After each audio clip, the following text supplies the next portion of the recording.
So it's 12 o'clock today on another Thursday. Welcome to the Gamers Den.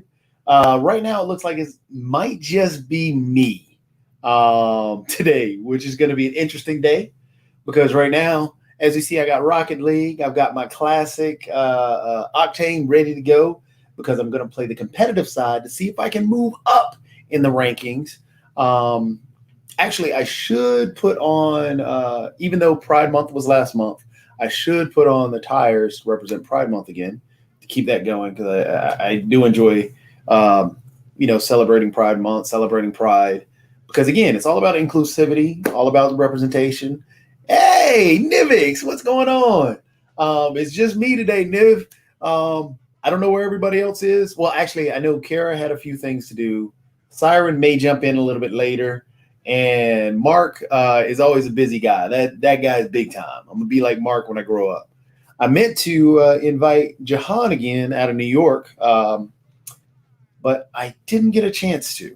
But again, like I said, I'm going to try and level up and see if I can win in a little bit of Rocket League today. It's going to be a little tough because going on vacation last week, we went to the lake. Hey, look at there.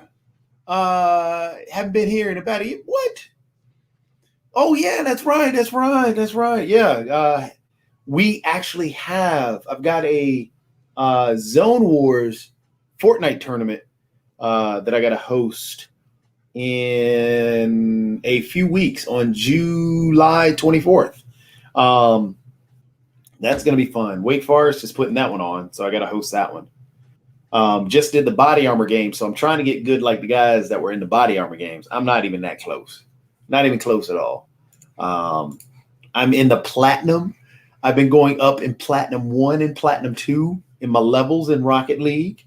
One of these days, I'm going to get out of this platinum zone and maybe go a little bit higher.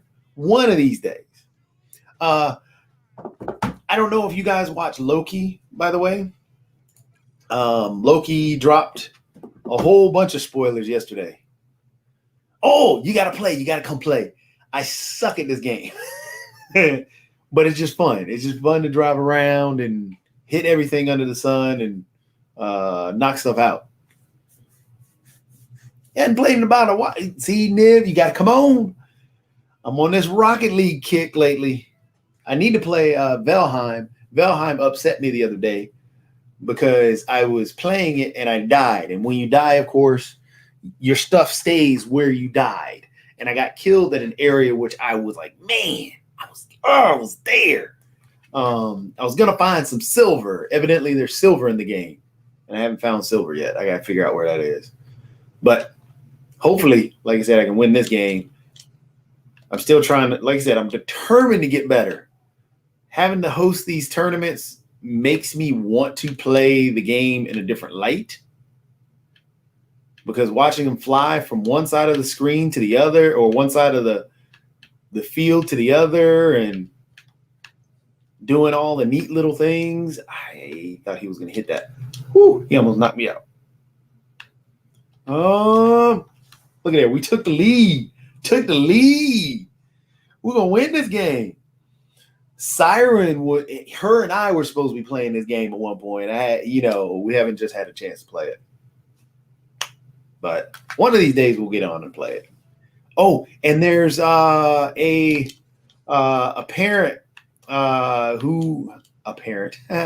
apparently there's a parent, but there's a guy that I'm going to try and bring on next Thursday. He's a parent. He actually is pretty good at Rocket League. Hopefully he and I can play. And he'll help me level up a little bit higher because I stink.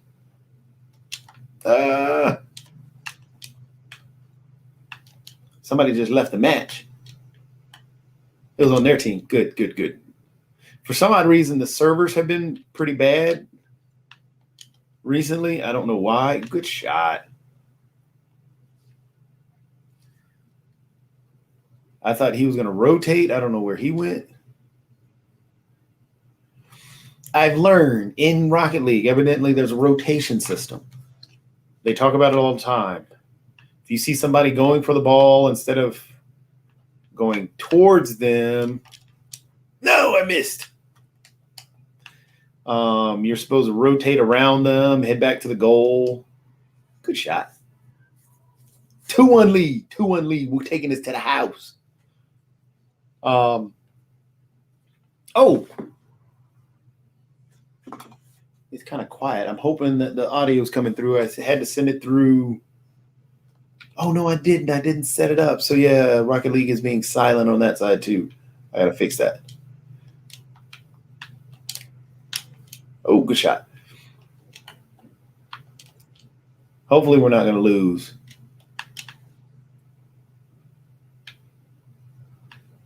Had to blow him up and get him out of the way.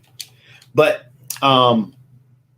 getting back to Loki, Loki dropped a whole bunch of neat stuff yesterday. I don't want to spoil anything for anybody, especially if you're watching the series. Disney has done some phenomenal work with these. What? I thought he was going to hit it. With their series that have come out. Falcon versus Winter Soldier was phenomenal. WandaVision was phenomenal. And actually, Loki is a lot better than I expected. Especially dealing with the concept of time and time travel. I mean, they've done kind of a good Doctor Who-esque version of time travel.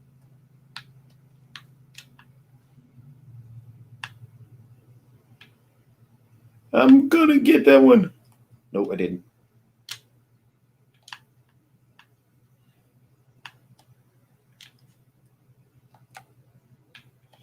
I'm going to make this. No, I missed it. I'm going to win this game, though. We got to win this game. Got to win this game.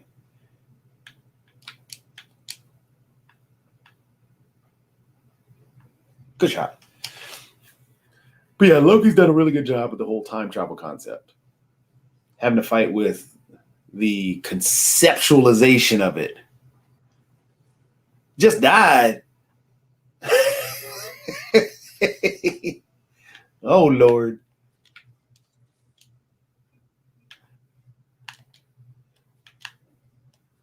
But the idea, that has a chance.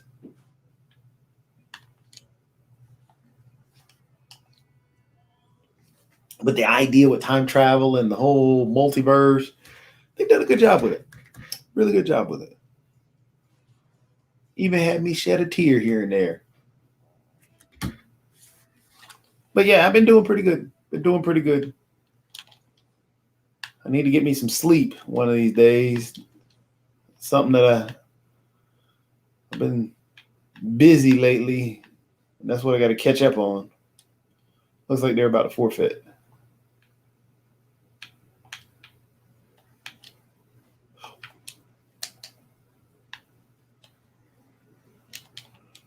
Because one guy is not even playing anymore.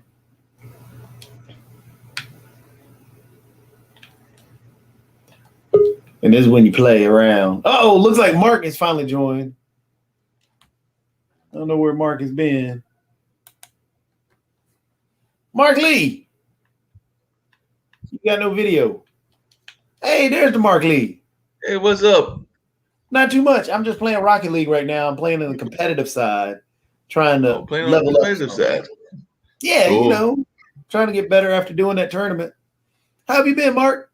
I'm doing good. Just having a quiet day. It's the birthday day, but it's a quiet birthday. Right. So, yeah. Happy birthday. Happy birthday. Thank you. I've been having a quiet day, but say what? Did the church ladies drop by and give you some more balloons? No balloons, no flowers, no nothing. Like I said, it's been a quiet one, but I have work to do as well. It is a work day birthday. So like I said, I had other things to do, but it's still been a good one. I was actually just talking to my aunt. That and some technical issues is the reason I was a little bit late, because I was talking to my aunt, and she's now the granddaughter had a baby, so she's now a great grandma. A great girl. Oh, nice. Yeah. Look at that. What does that make you? What does that make? I guess that would be let's see, my first cousin, which would be Tanya, her child Sierra, which would be my second cousin, had a baby. So I guess that would make them my the child would be my third cousin. This whole cousin thing gets confusing, which would make me a third cousin, I guess. I don't give me the line. I mean, It gets it I gets confusing. never It gets understand it confusing myself. after a while. So, like I said, I'm pretty sure that your first cousin's child is your second cousin, Okay, and we'll then go I'm with pretty that. sure that your second cousin's child is your third cousin. So I think I now have a third cousin. Okay, But we don't will get me, because I get confused when we start talking about those cousins and cousins removed and all of that stuff. So the family has been extended. That's all I know. Okay, yeah, because I mean, all I know is their cousins in Yeah. the. After a while, you start.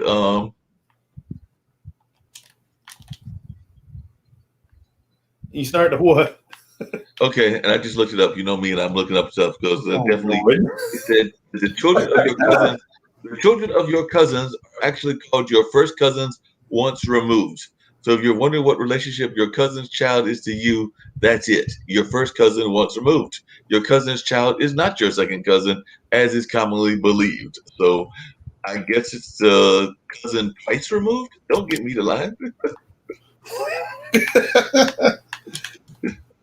As long as it's not like your sister. I mean, Yeah, yeah, but matter of fact, it says the children of your second cousins are your second cousins once removed. So I Okay. guess that's what I just had now. All right. Bubba of the Zoo said you're accurate on that. Okay, cool. Shared grandparents equals first cousin. Okay. Okay. Gotcha. It gets, like I said, it just gets confusing after a while. But after a while, we just start calling each other cousins and relatives, and we don't really get into it because I've got some relatives that are actually like if you take my uncle, I've got an uncle, but his kids, we treat them as if they are our cousins, even though they're the cousins on his side of the family, meaning that they're not really our cousins. But as far as we're concerned, Kenneth and Gina and those are our cousins. Okay. Nivik says, yeah, kid can just call you Uncle Mark. Uncle Mark, That's that'll okay. work. I like that, I Nivik. completely agree. Completely That agree. that will work. That will totally work. No problem with that whatsoever. I agree with Nivik. So we'll go with that one. But one of the questions that we were talking about, because you just have family conversations and nothing earth shattering, but my aunt was reminding me that John Grisham's latest book is set at least partially on North Carolina Central's campus, which I did not Really? know. I did not know that. What is And what's the name of the book? I'm going to look it up, but I just know she told me that it's the latest book and it's set partially on Central's campus. Apparently, Mr. Grisham interviewed and talked to Lavelle Moten and some other people. So I'm going to look it up and see what the latest book is called. But it is partially set in Central's campus. But I was trying to remember because I know John Grisham is originally from Louisiana, but I couldn't remember whether it was the gaming company or what the North Carolina connection is. Because it seems to me that John Grisham has a North Carolina connection, and I couldn't remember whether it was like No, Red so the Red gaming Storm or one company. of those companies that was involved with him that's from here, or what the North Carolina connection was. So that's one of the questions I was going to ask you if you remember. So Tom Clancy is with Red Storm and Ubisoft and all that stuff. Okay. So that's not Grisham. However, it could be down there in Wilmington Could be down in Wilmington. because they have done a couple of his movies, I thought, or turned his books into movies. In his movies and oh. I mean, I don't think they turned his movies into books. It looks like the latest book, if we can go by what this thing is saying. Well, he's been a prolific writer because it's his 42nd published novel. It's something called A Time for Mercy. So I'm going to see if that's the latest one, but that's what came up when I first looked at it. And let's see what they've got to say about that and the date of it. But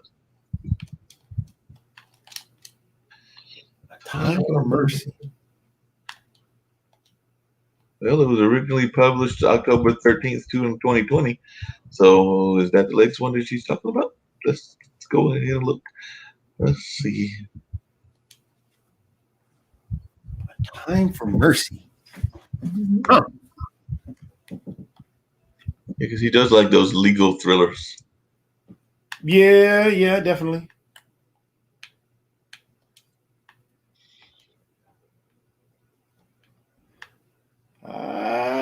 Mark, I think I might lose this game. I'm down two. Are you down two? Are you going to lose the game? I don't know. Might lose this. I want to come back though. Hopefully, if I can get to that one, we got a chance. Nope, I missed it. At least I knocked the player out the way.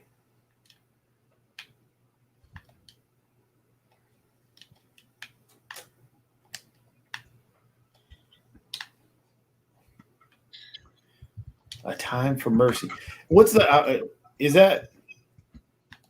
Does it say what it's about at least? Yes, it does. It gives you even a complete detail of it. But I'm trying to see if there was anything later than A Time for Mercy because that was October. And I was thinking they were talking about something more recent. But A Time for Mercy, which was released in October of last year during the pandemic, it says that if you're wanting one of his original characters, um, he's bringing back his hero Jack Brigance for a third case, and definitely looks like that's one of the characters. But it's the third John Grisham novel to feature Brigance, a small-town Mississippi lawyer specializing in unpopular, seemingly unwinnable cases. He first appeared more than 30 years ago in Grisham's debut novel, A Time to Kill, and then, there's the movie with that. And then after the explosive popularity of Grisham's second novel, The Firm, which didn't feature Brigance, this particular character. Hmm. So, set in 1985 in the fictional town of Clanton, Mississippi. A Time to Kill described Jake's defense of an undeniably guilty but very sympathetic client, a black man on trial for killing the two white men who brutally raped his 10-year-old daughter. The novel is a nuanced, sensitive portrait of a particular time and place in a rural South still driven by racial discord and infected by the Ku Klux Klan, a fine work wrapped inside a legal thriller. Some readers liked it best of all of Grisham's books. And then he reappeared, Jake did, in Sycamore Row, this time in the Okay. service of a recently deceased client with a idiosyncratic view of estate planning. Among other things, this client left most of his considerable fortune not to his children, but to his African American housekeeper, and not for the reasons you might think. And now comes A Time for Mercy. You get the Okay. feeling that Grisham, who has written several dozen books by now, has returned to the place closest to his heart. So 31 years have passed in the real world since we were first in Clanton, but only 5 in its fictional life. Jake is still living with the repercussions of the earlier murder trial. Once again, he is broke. That's always the case with those lawyers in books and novels. They're always broke. Once again, he takes on a case nobody else wants. And once again, he finds himself saddled with a client whose excellent reasons for committing murder do not change the fact that he is indeed guilty. So a sheriff's deputy comes home drunk and violent and proceeds to beat his girlfriend unconscious while her two teenage children cower upstairs. As she lies there, apparently dead, her 16-year-old son, Drew, grabs the cop's gun and kills him in a fit of fury and fear. He's charged with capital murder, which carries the death penalty, and Clanton reserves a special level of hatred for killers. So apparently he knows that no good can come of this, and he's trying to defend this particular case and everything. So that's what the Lot case of is killer. about. But I'm not seeing anything where Central would be involved, unless Central is like the setting The, for one of the fictional parts of the town. that'd be my guess. Yep. I mean, they do that in a lot of the. Well, I guess I don't know. Oh, good shot! He made it. He made He it. made he made it. I'm gonna win this game. I'm gonna win this game.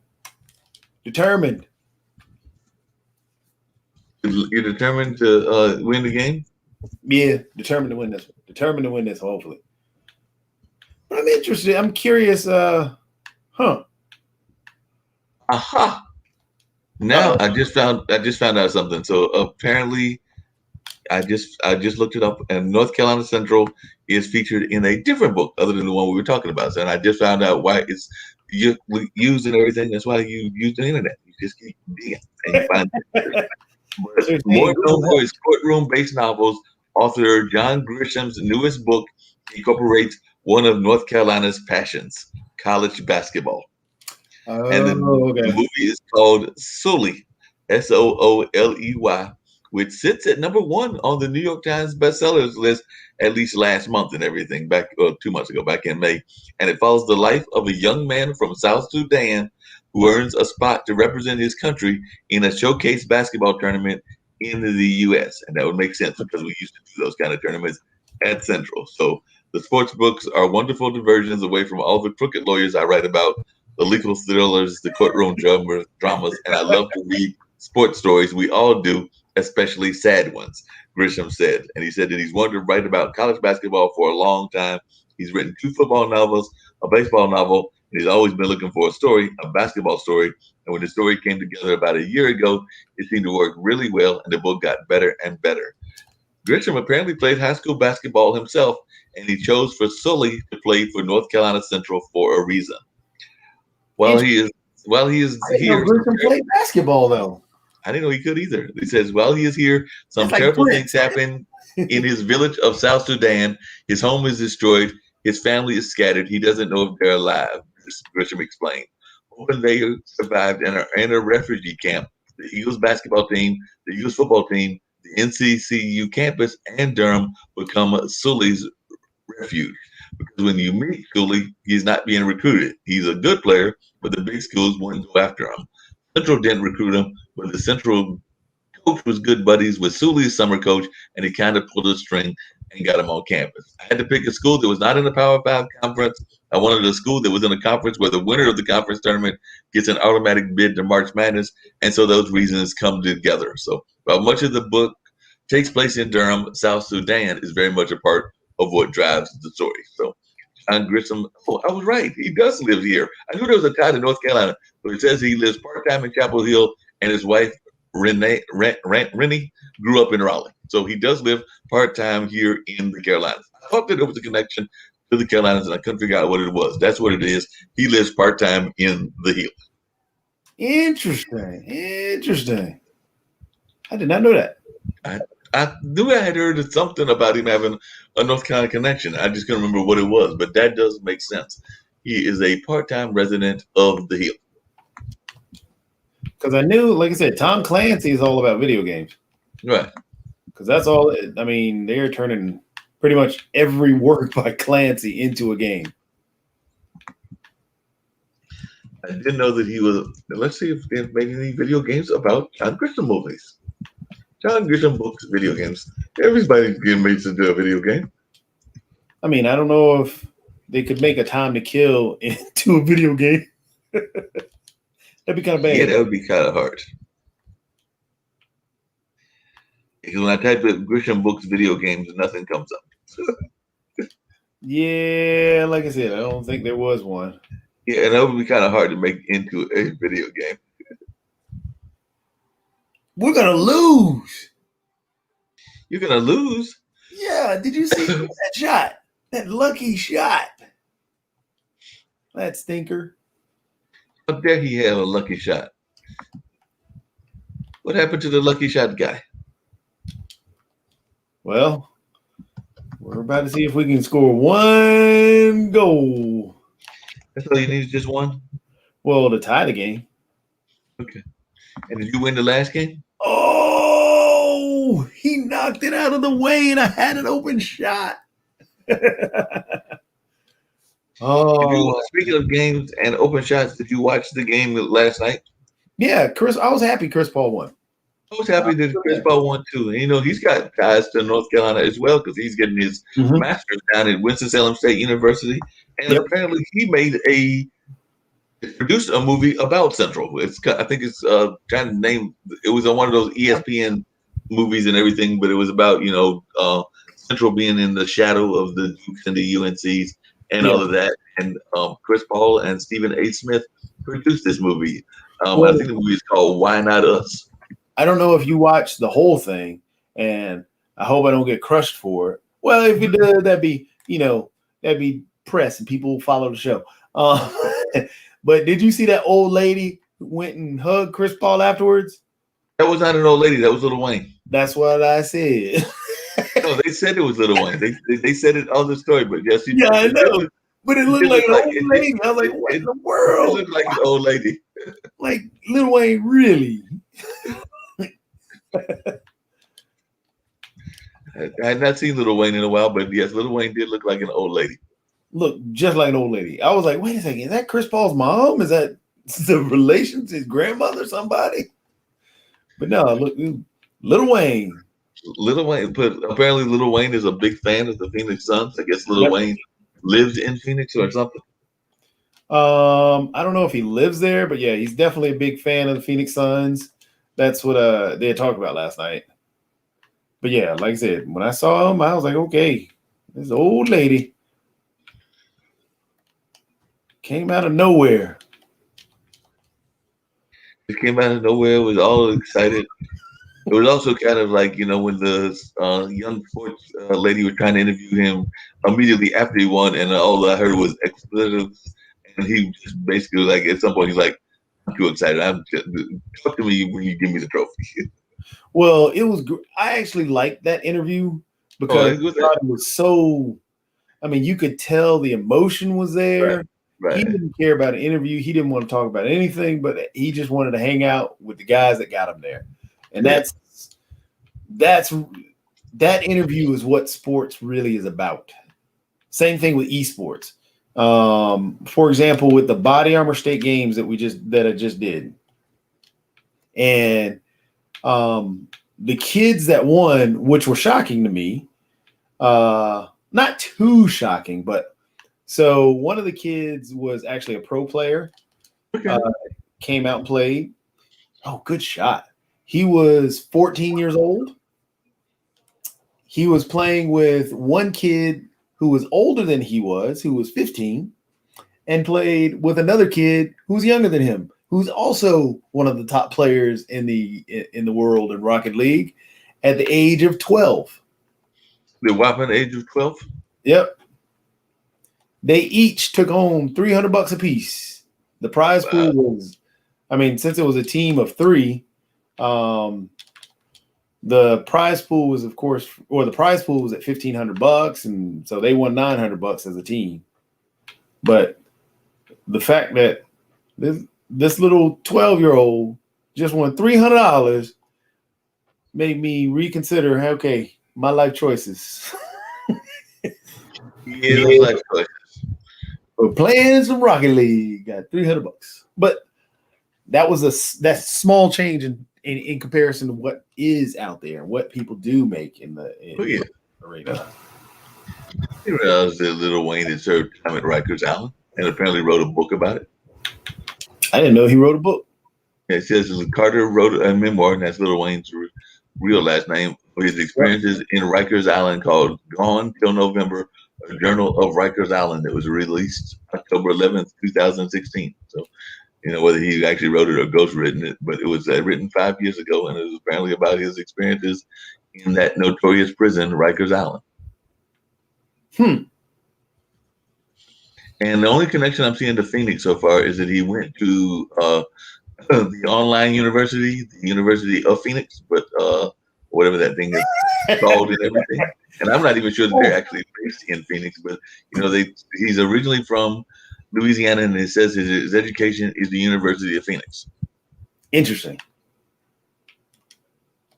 Like I said, I'm not even 100% sure that the University of Phoenix is actually in Phoenix because it's an online university. And I know a lot of those online universities will sometimes have physical locations in the places that they are associated with, but then they Yeah. might be elsewhere as well. Yeah, I think I think they do have a campus in Phoenix. Okay. And usually wherever the campus is, because I've got a friend that actually teaches for a couple of online universities, they will usually have like an actual graduation ceremony, and that will be on wherever the campus is, even though they're known as online universities. Yeah. Oh. Because one of them, it might Grand Rapids has like an online university. I want to say it's in the Southwest, like around that Colorado, Utah area. Well, there was one called Westwood College Mm-hmm. that was in Colorado. But a lot of these online universities turned out to be just money schemes or money grabs. Oh yeah, they're just getting the money and give you a degree. I mean, some of them have actual, because like I said, I got a couple of friends that have taught at them. Some of them have actual, authentic, real life, good professors that have actually good reputations. But there are some that even the professors aren't all that great. So definitely, and there've been a couple that have been busted because they just were, like you said, going for the money. They were going for the Trump, they were going for the Trump mentality of online universities. Yeah, yeah. Give us your money, and we will go ahead and fund a presidential campaign. And buy a large scale portrait of oneself. Exactly. I'm really feeling for these restaurants and swimming pool places because I just was scanning through articles, and apparently a longtime Virginia Beach restaurant had temporarily closed because they were having a staffing shortage and, of course, rising costs and things like that. This was from an article back in May, and I remember a couple of weeks ago I had heard of a swimming pool or like even a couple of the lakes that weren't open because they couldn't hire enough lifeguards because folks are like, I don't want to know if I want to go back to work, and particularly not at the rate of money that you're paying me and everything. Yeah, because I mean, well, the crazy part about it is that people are trying to blame, like, oh, well, the unemployment money and all this other stuff, which that has a small percentage.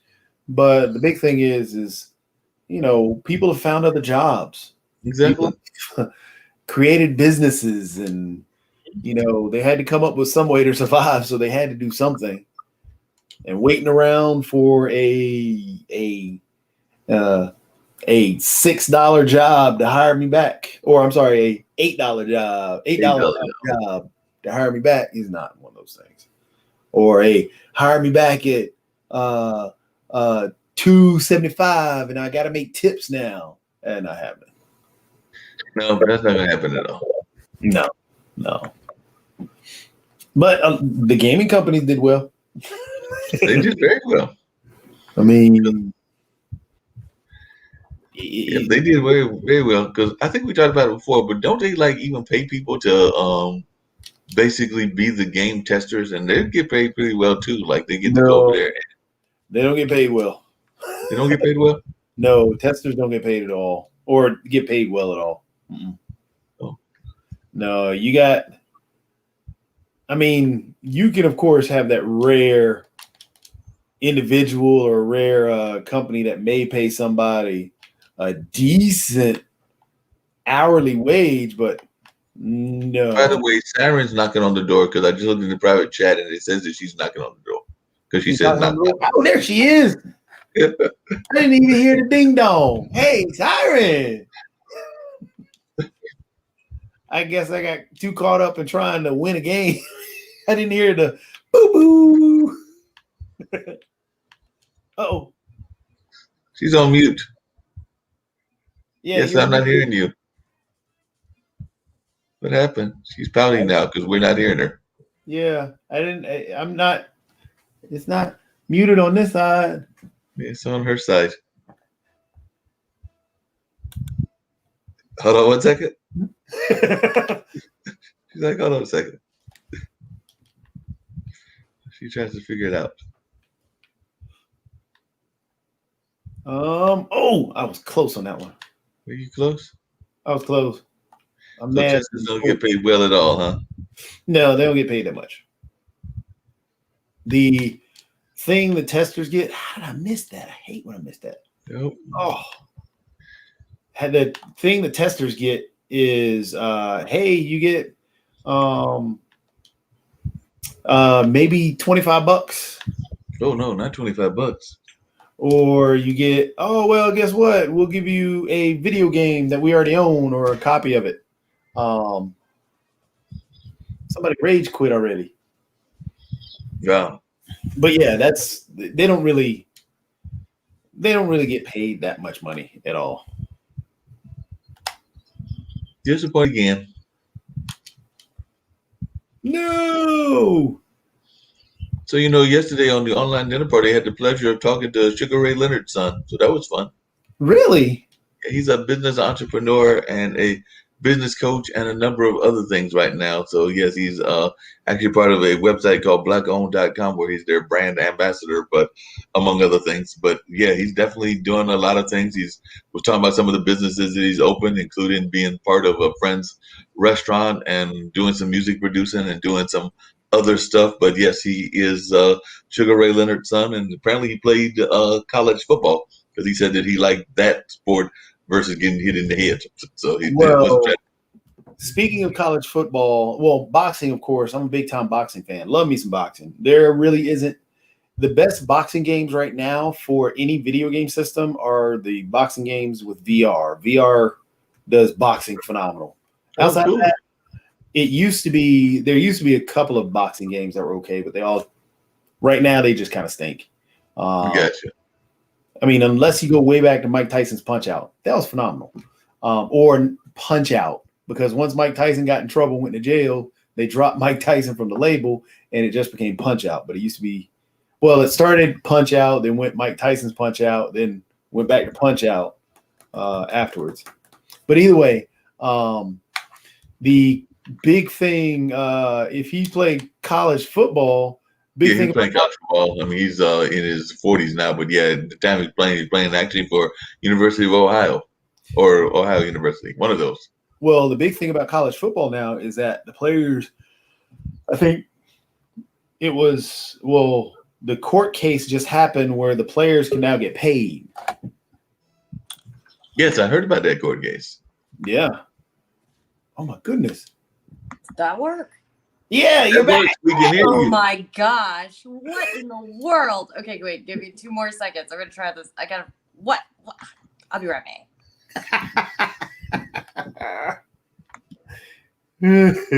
She popped in only to pop out. Okay.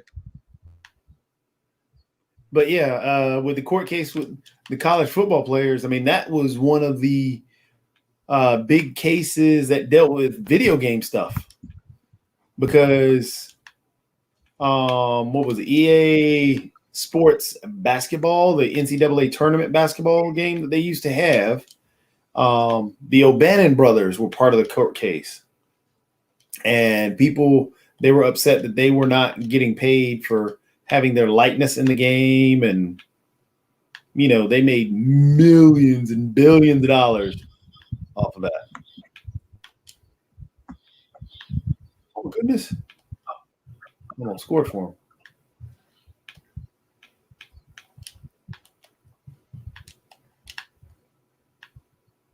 It can drop there right in the middle. Look at there. We scored. We scored. Okay. I think I'm up. Am I up? I think so. You scored. Hey, you know the reason that they don't get paid very much, the reason that testers don't is because there's just too many of them. There's no reason to pay them because there's always someone that's willing to take less. Yep. Like, you kidding me? There's not some 15, 17, 18-year-old kid that's willing to take like way lower rates, you know? Well, you know, you get So the it's not ones that just competitive take a in video there. game.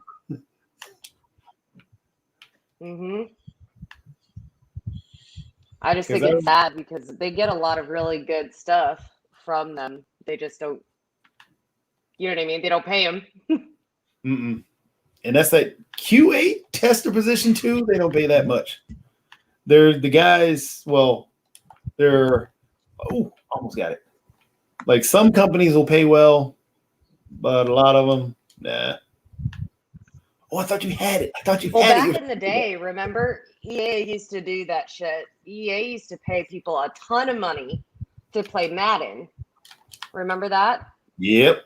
When they were like paying people, they were building their own teams and stuff, like to get people to do it. So you kind of had it as a gamer, you had in your head that you were going to get a lot of money if you were able to do that. Yeah, it's a lie. It's a lie. It's a dirty lie. I got to fix my sound. I'll be back. I swear, I got to fix this. I'll be right back. Okay. She'll be back. She's got to do repairs. Oh, the guy just sat there. I thought he was going to hit it, Mark. That's why I stayed up He's top. going to hit it and score the points, and he fooled you. And is that you down 3-1 or are you up 3-1? I'm down 3-1. That's what I thought. Yeah, it's been one of those days. Can't get it going today. You just can't get it going. They're conquering you left and right. I'm sure that's the way the Clippers felt yesterday. Yeah, the Clippers were pretty bad. Yeah, they were bad in that game. I mean, every time they jacked up a three, it was like not going anywhere. It was a couple of air balls. I'm sitting there going like, "Good grief!" And then I still want to know what Chris Paul told Patrick Beverly. And I know Patrick Beverly he likes to didn't get say a up. word. Patrick Huh? Beverly was just the bully getting beat up on. He was just getting beat because Patrick Beverly is normally the bully, and because Chris Paul was doing such a great job, and yeah, that. He didn't say So that. that was just a bad case of being a poor sport. Yes. But he does love to get in your grill all the time. So that's the kind of Patrick Beverly's claim to fame. But like I said, one of the sports anchors did say that they thought Chris said something to him, but I didn't see his lips move either. So I don't think that he said jack to him. But Yeah, he ain't say nothing to him.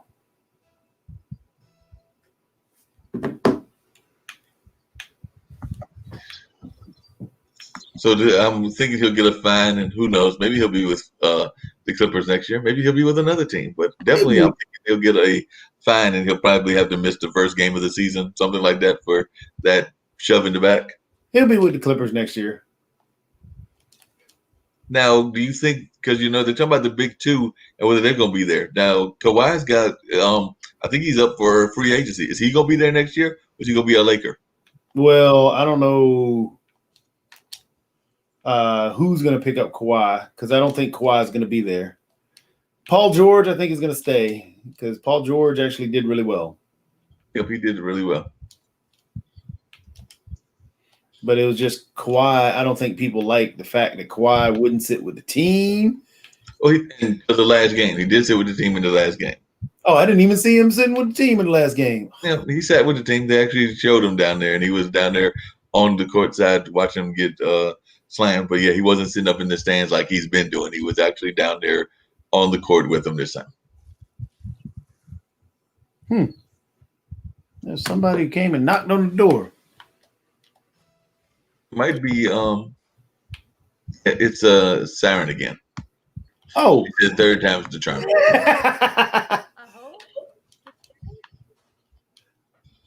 Yes? Yep. No? Yes. Like, oh God. Can they hear me? Oh no. Did it work? Yeah. Sweet. Okay. Continue. I apologize. I'm back. I hear her, but the volume's not all that great. Ah.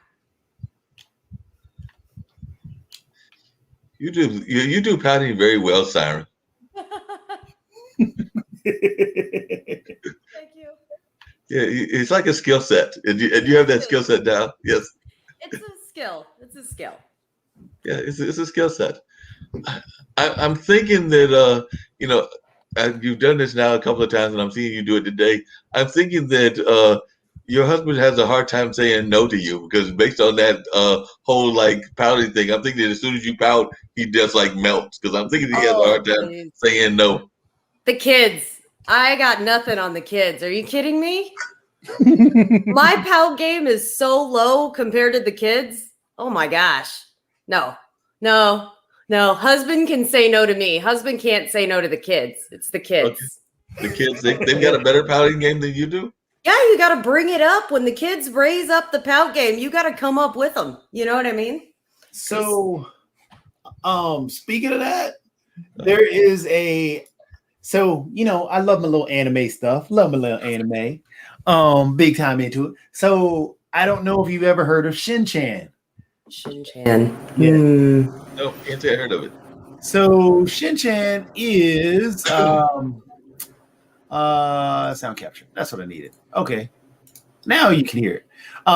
So Shin-Chan, think of Shin-Chan kind of like a South Park or an anime South Park. Yes. Okay. But 50 million times better. Because it is so jacked up. And speaking of how, the kids pouting game and so on and so forth. Well, in Shin-Chan, so the setup is you have this. I guess he's about 6 years old, maybe 5 or 6 years old.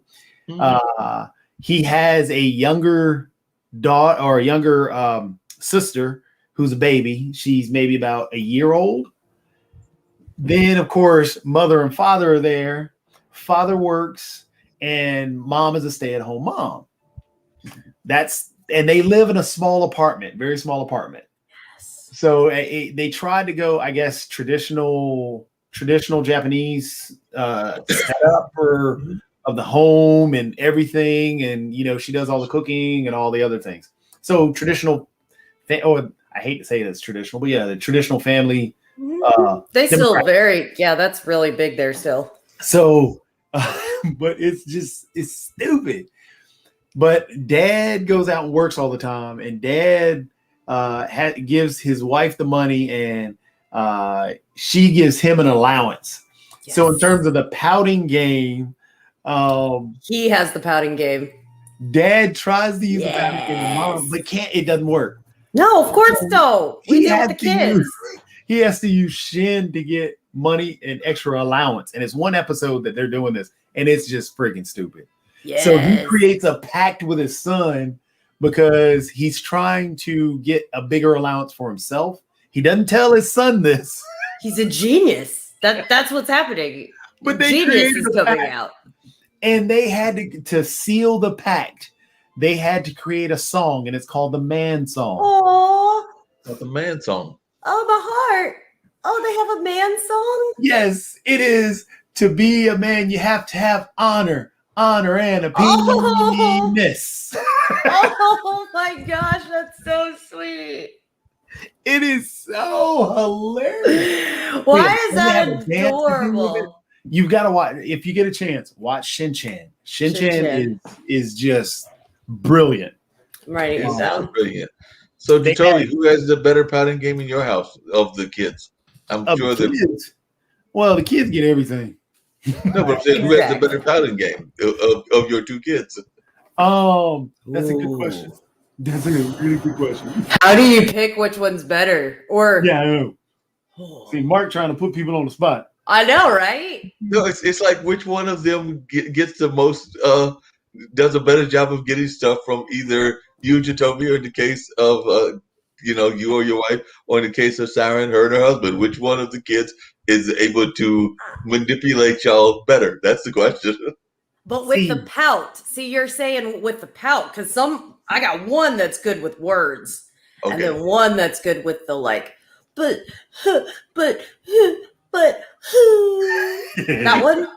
that one gets me a lot.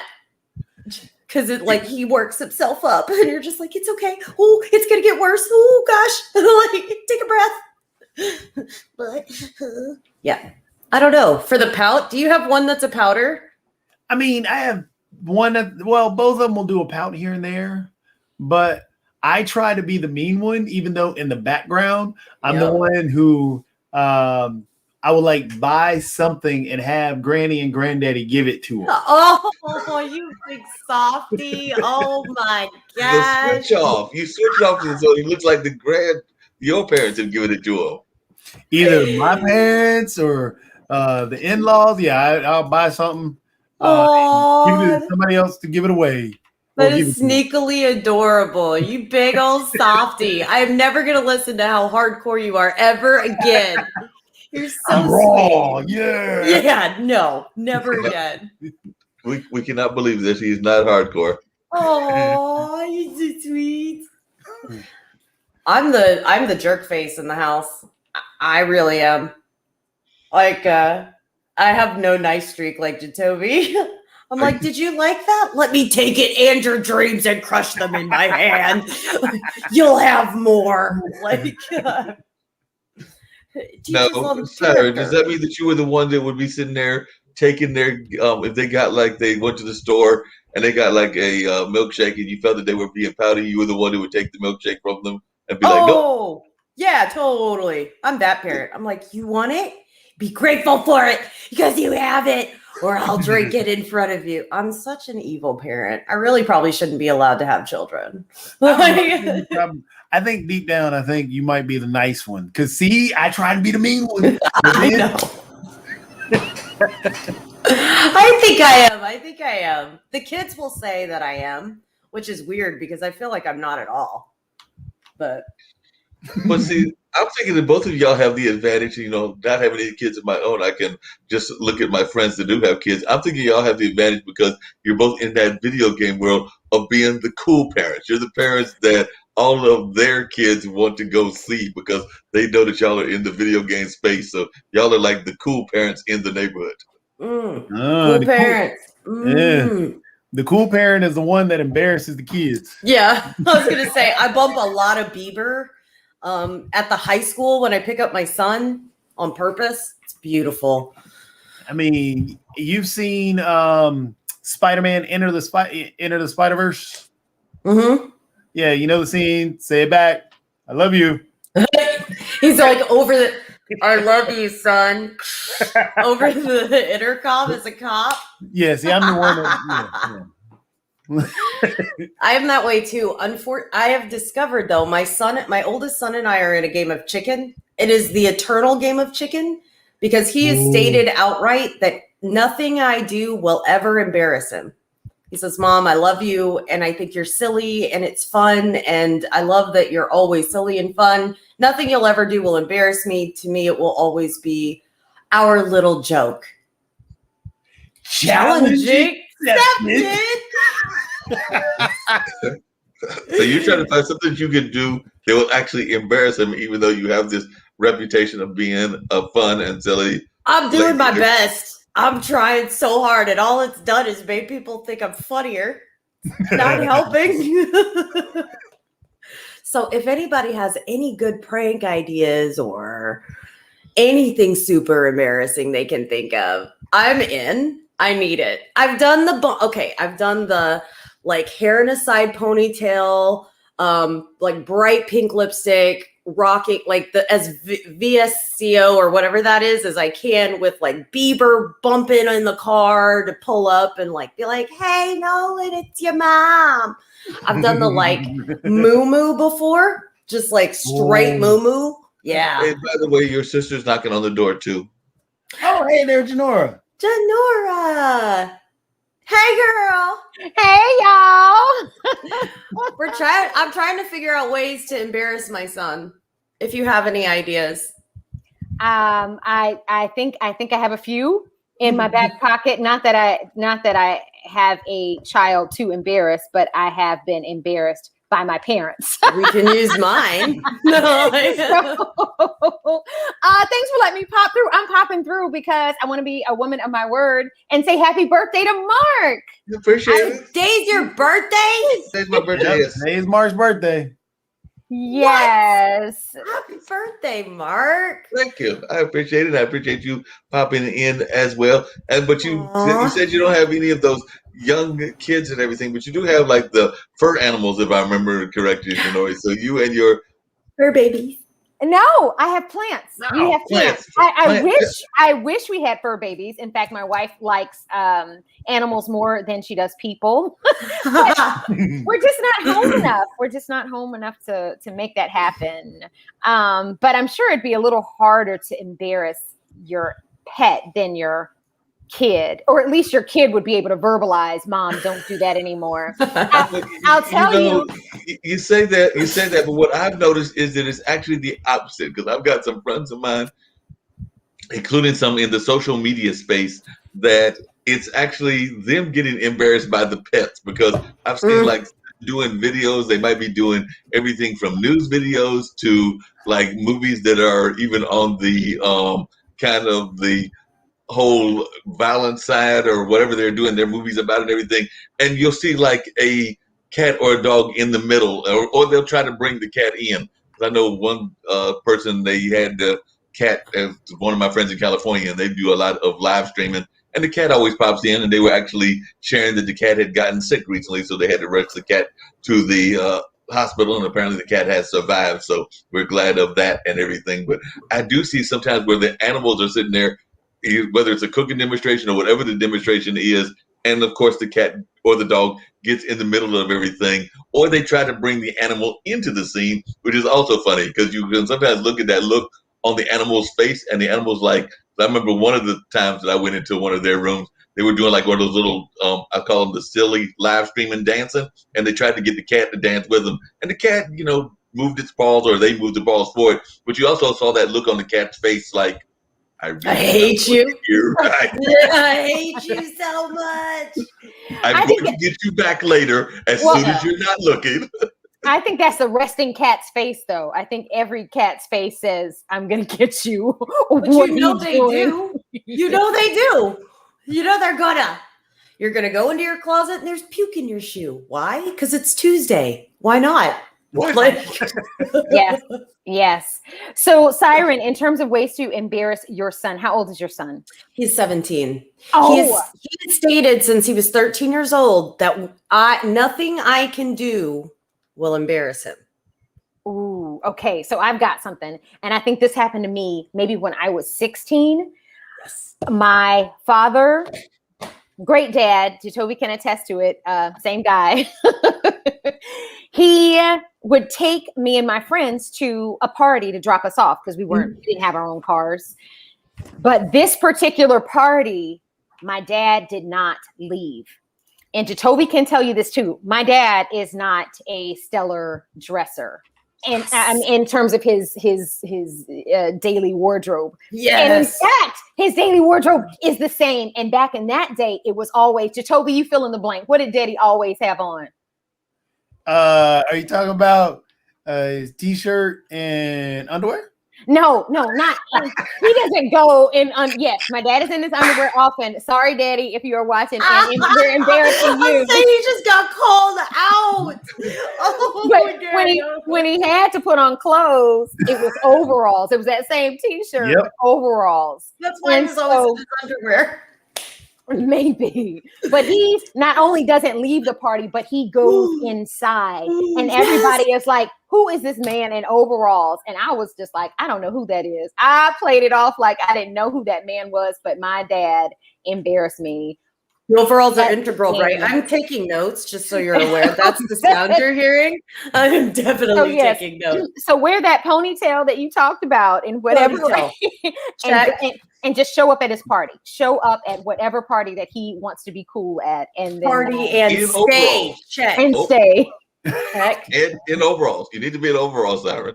And stay. Yes. Overalls they have a big check mark. So I know that one's important. Overalls, ponytail, party and stay. Boom. Got it. There it is. There it is. Like it. Well, then that is my contribution for today. Thank you so much. Yes. I was not able to attend the last Thursday in Pride Month, but I just want to thank each of you for making Pride important and incorporating in your amazing show. You got a fan in me, and happy birthday to you, Mark. Birthday, Mark. I appreciate you popping in for my birthday shout out and everything. And actually, I watched a movie yesterday because I know you weren't here for Pride. That actually was very interesting because, like I told y'all, I've been judging Out South, and they've actually got me doing a special part of the judging where we're having to decide which ones are going to get awards. So one of the movies is in the documentary form, and it was about a part of the LGBT community that I didn't even know existed. So, like I said, I'm learning new things and everything. But apparently, there is a leather population in the LGBT community that is very big, and they even do like a big leather event. So that's what this particular documentary was about. It was a leather event. Yes. And it was talking about how even there's masculinity within this leather community, and some of the times they even talked about the toxic part of the masculinity. But it was something that I was not aware of. And Siren, it looks like you've got something to say about it. No, that's really cool that you say that. So I grew up on a cattle ranch, right? Mm-hmm. So my brother-in-laws also have a cattle ranch. Anywho, they just got a contract for the next 3 years for all of their commercial herd for an LGBTQ plus leather company.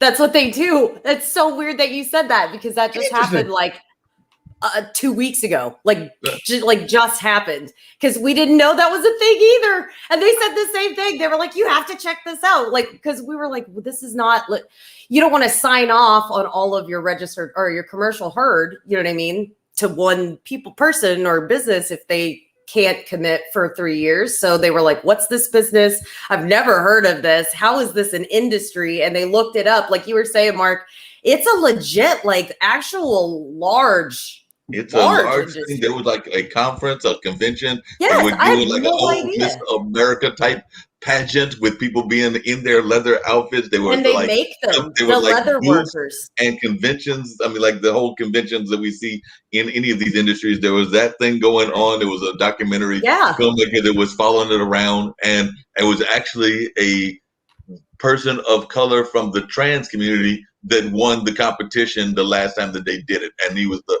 first time that had ever happened. So that was like a breakthrough even in that community, that a person of color won. Did they show them doing all the leather work? Because they do all of that leather work themselves, each one of them in the competition. That's what part of it. It's really cool. Like they're a real leather club. Like it's not just, I like the way it looks. It's like, we love the process. We love working with it. They're artists. It's really cool. I don't know if they kind of got into that.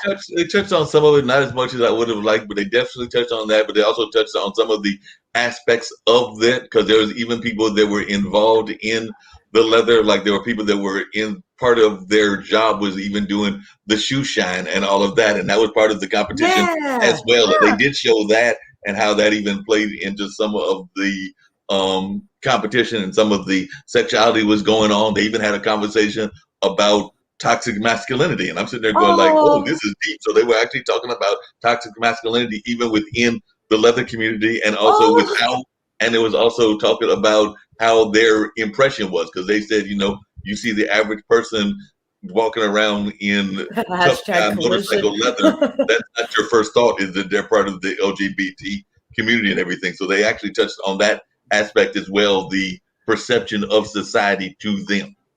Interesting. So then my question is, Mark, it sounds like you were moved by this documentary. You said you learned something new. Were you inspired to go purchase you and Jacoby a leather getup?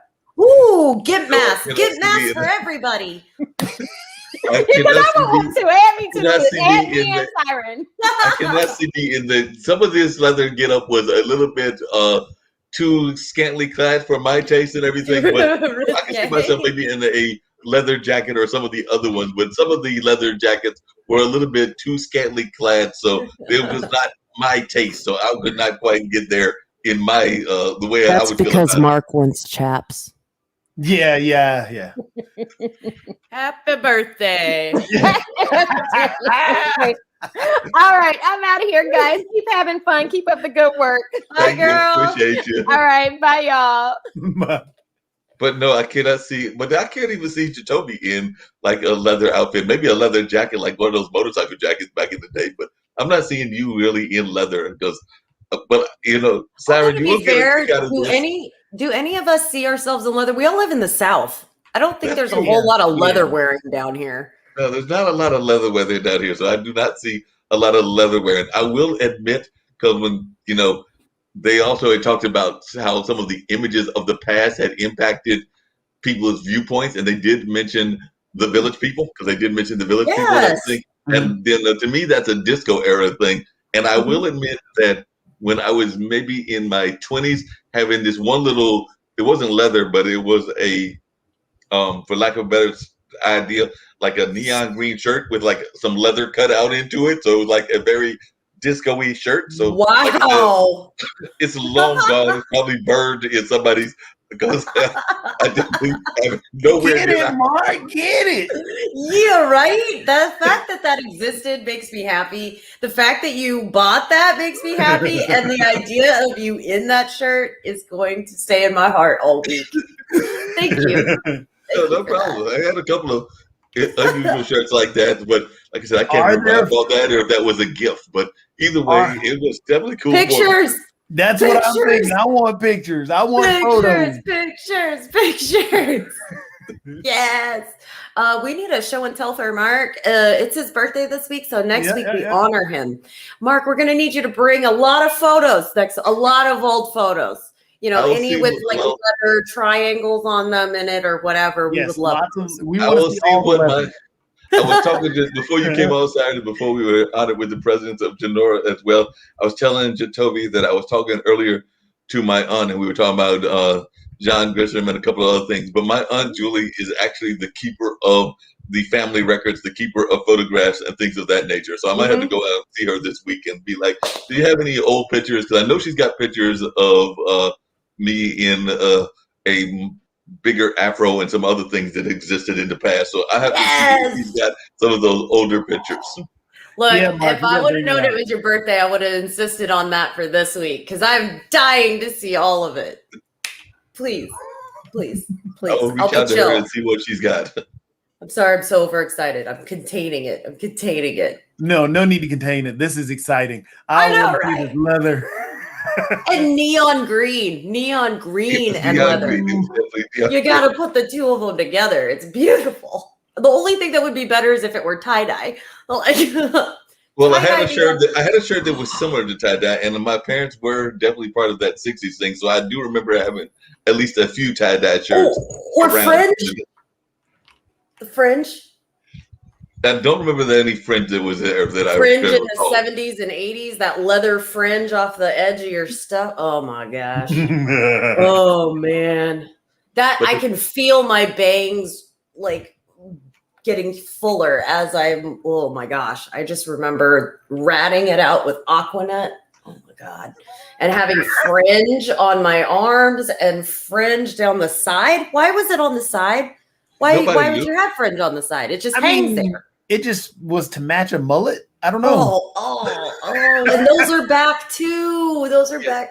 I know. There were so many crazy fashions back then. I was actually talking to a friend of mine, and I was remembering this when I went to college in Milwaukee. Like I said, and you're right, I'm definitely from the South, and the South is the majority of my life and everything. But I did escape a couple of times. Once to the deeper South when I went down to Boca Raton for about 6 months, and the 4.5 years in Milwaukee in school. But I remember going to a party. You know, you're in college, of course you're going to go to a party. And I remember one of those parties, I was totally shocked because I had no idea that you would go into a party and there would be people running into each other and it wasn't a fight breaking out. So I literally stumbled into a mosh pit? A mosh pit slam dance party. Yes. I love mosh pits. Oh, surprise. I bet that surprised you, huh? Yeah. Well, that totally surprised me. No. What surprises me is knowing that Mark went inside of a mosh pit. Yep. I'm just proud he made it out. I did make it out. I tried to stay up on the edge. That's the smart move. I always use my elbows and I would try and get on top of the mosh pit because I'm little, so I'm a jerk. But I was like I said, I want to say it was in somebody's dorm room, or like it was definitely within the school classroom environments. I want to say so. Like I said, I was just shocked that there was that many people, one in that confined of a space, and it might have even been like a frat house, but whatever it was not a big space. So I'm sitting there going like, wait a minute, there's like 700 people, and they're running into each other. Why? So it's a clown car dorm room. I'm not even angry. I'm impressed. We've done that before, I think. I think we did that before where we tried to see how many kids we could fit. One under the dorm bed, one in the bed, and then two in the dorm room. And I think we got like 65 in the dorm room before we were all sardined up and like, okay, that's it. I got to pee. Everybody leave. College bedrooms are not that big. You can't get more than like maybe 5-7 people on a bed. We climbed on the bed. Yeah, but in the room. We got them in the room. Yeah, but you also said on the bed as well. I'm like, you can't get more than 5 or 7. We had 11 on the bed. 11 on the bed? How'd you have 11 on the bed? We staggered and we did feet to head. And so we did a stagger that went like this. And then we laid people on each side. Interesting. Tetris. Yes, because we're talking dorm beds. Those are not the biggest beds in the world. Yeah, and we're all like laying on our sides like this, like, and everybody's like, "Don't fart, please don't fart," you know. Because that's the important thing at that point is Yes. don't fart. Just one little whiff of wind is bad. It's all it takes. It's all it takes. But Jacoby Never did say no nothing. to that. Jacoby did nothing crazy in college. Never at all. No, never. No. Look how chilly is. Yeah. We Mhm. never did anything down at UNC Wilmington. Nothing. Oh, you're a party school. That's all it was known for. Oh yeah, I was like, wait a minute, that's a party school. We know that's a party school. Even if you were the good kid, you're like, I was so good. I only set fire to like 3 things. It's I remember crazy. they set fire the I I think was it was kidding. the men's and women's basketball team set fire to one of the dorms. Wait a minute. The man and the women's team got together and set fire to one of the dorms. So we had at UNCW when I was there, it may even be now, 2. So there was only one dorm room when I went there that was all women's, and that was Galloway. Now they put in it's an intramural. I mean, it's both men and women are in Galloway, and I think that is every hall, because in Belk, the one that I was in, they had all men at the bottom, first floor, all women on the second floor. That's how mine were broken up. Third and fourth floor had men on the right, women on the left. That was the same way in I think it was Graham and I forget the other hall, but one of the halls was where all the basketball players and sports figures were. And yeah, men were the men's basketball team was on one side, the women's, or some of them that were on the team were on the other side. Yeah, they set fire to that hallway for some reason, just for fun. Just because you can? Yeah. And you're in your teen years and early 20s and you're bored. Why not? Yeah. I mean, to be fair, I can't say I haven't done it, so I should probably just shut up. I do remember my roommate, my good buddy, he still one of my best friends ever. Terrence Bolden. That's my dude. He's out in the military right now. Well, he's in the military. Milk kids. Navy guy. So he is somewhere right now, he and his family. But needless to say, we would go out in the middle of the night, and in front of the school, right there where 40 crosses by UNC Wilmington, still headed down towards Carolina Beach. You could cross the road and there's Taco Bell. Oh, Taco Hell. Yeah, we in the middle of the night. That's where we would go. Walk through the drive-through. But every college had that, because I know in Milwaukee at Marquette we had real chili. Everybody knew that that's where you're going to wind up at late night because 2 a.m. Yep, at 2 a.m. you're ending up there. Mm-hmm. Either there or we also had Hardee's. That's where I fell in love with the Frisco burger. Hardee's, I miss Hardee's. I loved Hardee's. And then Carl's Jr. took over. Yeah. Oh yeah. Missed my little Frisco burger though. You missed your Frisco burger? Yeah, that was the burger. I think it was good. So, Jacoby, you went to school by a beach, and that's what I've always heard is people wonder, can you actually get any education when there's a beach nearby? You can learn stuff. Called out. You can learn lots of stuff. Oh shit! Like how to cure a hangover and how to fix a jet ski, and they are all life skills. Those are very important. They are important life skills. Es muy importante. But there were certain schools that had that party reputation. You're right. UNC Wilmington is one of them. East Carolina, which is in the middle of nowhere because it's in the middle of Greenville, but it's also got a party reputation. Yeah, it's because it's in the middle of nowhere. Yeah, you ain't got nothing to do there. Exactly. What else you got? That's what they say about St. Andrews, because it's in the middle of nowhere too, because that's over there in Laurinburg. You can't get more in the middle of nowhere than Laurinburg, North Carolina. Yeah, you got nothing around you. Except hill people. No, a friend of mine, she's actually not even involved in the teaching field and all of that, but that's actually where she went to college. But she was one of those folks that was very sheltered. as She a left young cream adult. out for the people to keep them away for the hill No, she was people. like I said, she was very sheltered as a adult, and that was when we lived in the small Aw. rural town of Warrenton. But I remember when she went to St. Andrews, that's when she kind of had her little bit of a coming out time because she wasn't with her parents anymore, and there was nothing else to do. So definitely, she was like a little bit of like, I'm going to get my wild side out. So she's now in her, she's probably close to my age as well. So she's in her mid to late 50s and everything, but definitely in her 20s, she had that period where she was like, okay, time for me to party because I don't have my parents around. Oh yeah, that's totally a thing. Oh, yeah. It's almost a rite of passage. I feel like even when you're not sheltered, you're just like, it's time. We're free. Release goes. Let's do this. Like, But you know, It's my and I time. agree.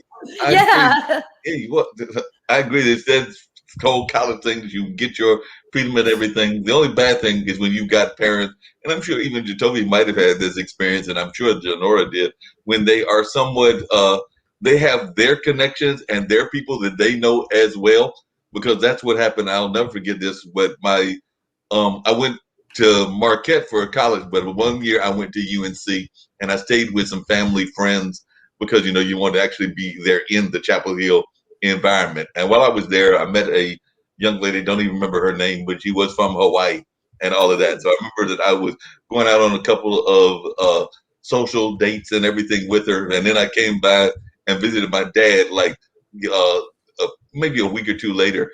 And Dad described this woman almost to a T and everything. And I'm sitting there going like, how the heck did you know this? Like, how did you know who I was How? going out with? And he's like, I have my spies. I'm like, oh. Oh, so that's totally me with my kiddo. That's hilarious. Well, the bad thing is I shared that story with him some 10 or 15 years later. I mean, I've shared with him a couple of times, but I shared with him some 10 or 15 years later. And this was his answer to me. He's like, you remember those spies I had? They might have changed, but I still have them. Oh shit, that's so metal. Your dad is so metal. That's awesome. He doesn't, where Dad was like, you think you're getting away with something? No, not even in still your not. 40s Yeah. and 50s. You're still not getting away with it. That's money. I need to use that one too.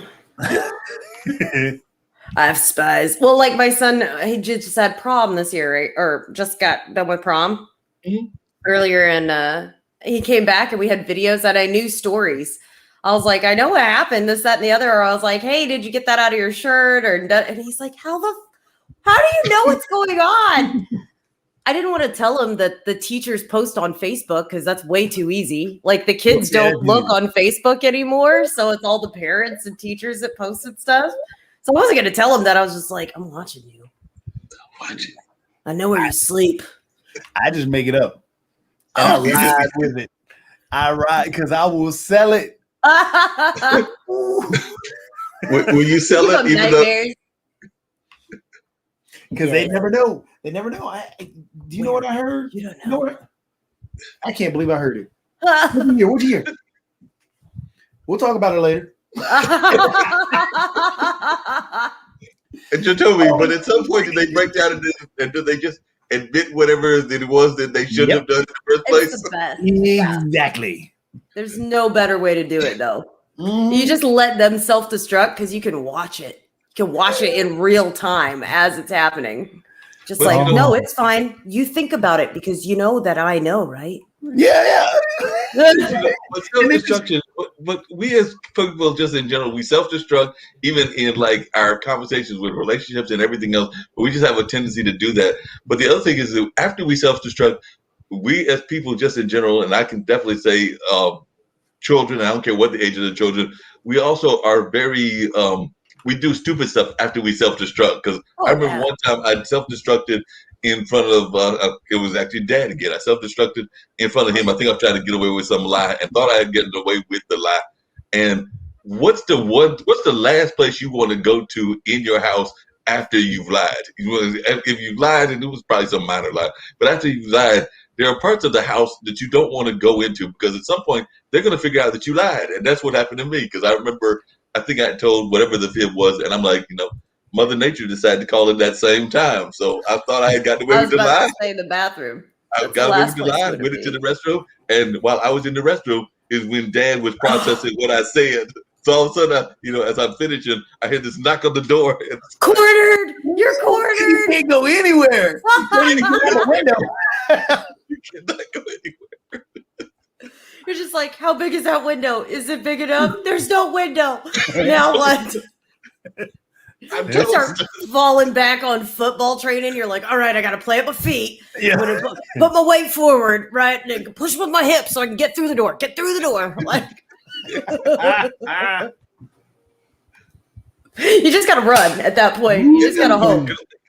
It's like, I'm out. I'm sweaty right now. Like the anxiety of that That's moment hilarious. of being, oh my gosh. Ooh. But Jacoby was a good kid. He never did that with any of his folks and everything. He was never getting in trouble with his dad or anybody else. No, never. Then he was never getting caught. I'm the third child. I was the forgotten one, so I could get away with some stuff. I'm the middle child too. I got away with everything. Are you Wait a minute, kidding? you said you're the third child out of how many? No, me? You said Yeah. where did you fall in the category, Jacoby? I'm the third. That's what I said. You're the baby? The baby. No. Janora's the baby. You know it's the baby. Oh. It's the third out of four. So Yep, a I'm near third middle. out of 4.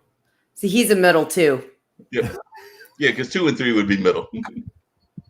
Yep. Middle's Yeah. the best. As long as you don't do anything to make as long as you stay under the radar, you literally stay under the radar as a middle child. Like you can just kind of ride it. Everybody's paying attention to the firstborn doing whatever their responsible ass is doing. And then everybody else is bitching at the baby for doing whatever their baby ass is doing. And so you get to just hang out in the middle, like, mama bear. Just right. We're Goldilocks, Yeah, I said we're Goldilocks. And that's what I was going to ask you. I was going to ask you, my dad is an only child. So he was saying that Nivix was saying he's an only child and no one else to blame. So what is your thoughts of only child? Because my dad is actually an only child. I mean, I don't have any thoughts on it because I'm number 3. I think I mean, I want a 5. 1 of 5? Yeah. I got 3 others I can kind of blame. Oh Lord, this thing is coming after me again. Yeah, you can kind of blame them in all of that. Because definitely, because my nephews, they are a year apart from each other. So they just get to blame each other. Mm-hmm. Those are Irish twins is what they're called, right? When they're 12 months apart, they call them Irish twins. Something like that, I think. Irish twins, or I've heard doorstep children or something like that. There's something with step involved as well. Mm-hmm. Doorstep children? I know it's got step in the title of it, but I have to Or it's remember. front step or... It's got step in the title, but it's... Hot stepper children?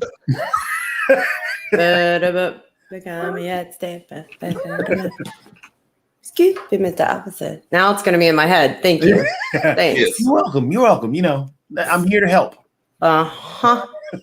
Right. Shenanigans. Oh, Vinheim. Oh yeah. I got my boat now. I've died a bunch of times. I died over there. Seafarer. Ooh. I didn't want to go there. I haven't seen none of... I ain't seen none of the water. You haven't seen any water. No water? I haven't seen any water or any of like naval play or anything. I've not gotten that far. See, So so you I may have finally given up. you actually finally got the game. I did get it, and then I did try it, and then I did play more Overwatch. Once you take time and you just sit down, you're like, okay, I'm gonna spend like an hour or 2 just to play it since I paid for it. You do get sucked in, but then when you die and things go away, it's very sucky. Yeah, but then it gets frustrating and you're like, okay, I got to get my stuff back. I'm mad at the game. Oh. Yeah, I just was like, I'm going to go shoot things. Yeah. See, I'm telling you, once you get the metal swords and everything, you're good to go. Yeah, I was going to say, I feel like looking at where you're at. I mean, but if you die, you still lose everything, right? Yeah. But it's harder for you to die, so. It's a little harder to die now. So I can make it do harder? pretty much anything. but it's also it's Valheim. One of the guys just asked what game we're playing, but yeah, this is Valheim right now. But yeah, Oh crap! Pardon me, gentlemen. I have to take this phone call. I will be back. I'm sorry. Lord. Be back. Be back. Be back. It's a big-time business deal. Yeah, I know. She's about to make $1 million. You know that. But yeah, the game, Mark, this game is addictive.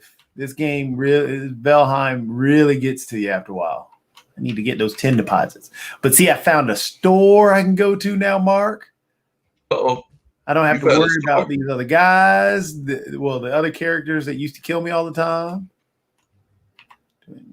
So now you done found a store. We are really in trouble. Mm-hmm. I can go shopping. I'm about to spend all my money now because I know there's another store out there somewhere, but I'm going to buy the rest of the stuff from this guy. But it's addictive, Mark. There was somebody I read that called this the Minecraft for adults, and it is. Minecraft for adults. We like that. And it's a very small game, so it loads onto your computer pretty easy. They actually have a patch to the game. Somebody actually created it, and I need to load that on here. But the patch allows you to do virtual reality. So you can play. I was just looking up some new game that was featured in the news a couple of months ago, and I've never heard of this company, but apparently some 10-year-old was somebody was 10 years old when he discovered this game, and he dove into his games mostly to socialize with other kids, and now he's got his own Roblox games. Oh yeah, Roblox. Okay. Yeah, Roblox is actually a big one. It went public at I think $30 million.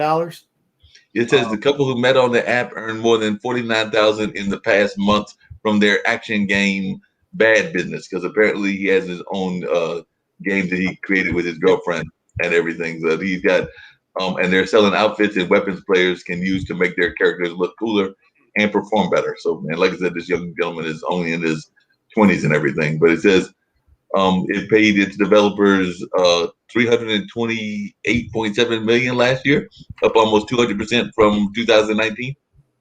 Yep. I mean, Roblox is. Kids love it. Well, actually, a lot of people. It's a good for kids. It's a great entry into learning how to program and create video games. Yeah, that's what it sounds like. Great way to get people into. I mean, there are some other things and other programs out there to do that, but Roblox is probably one of the better ones.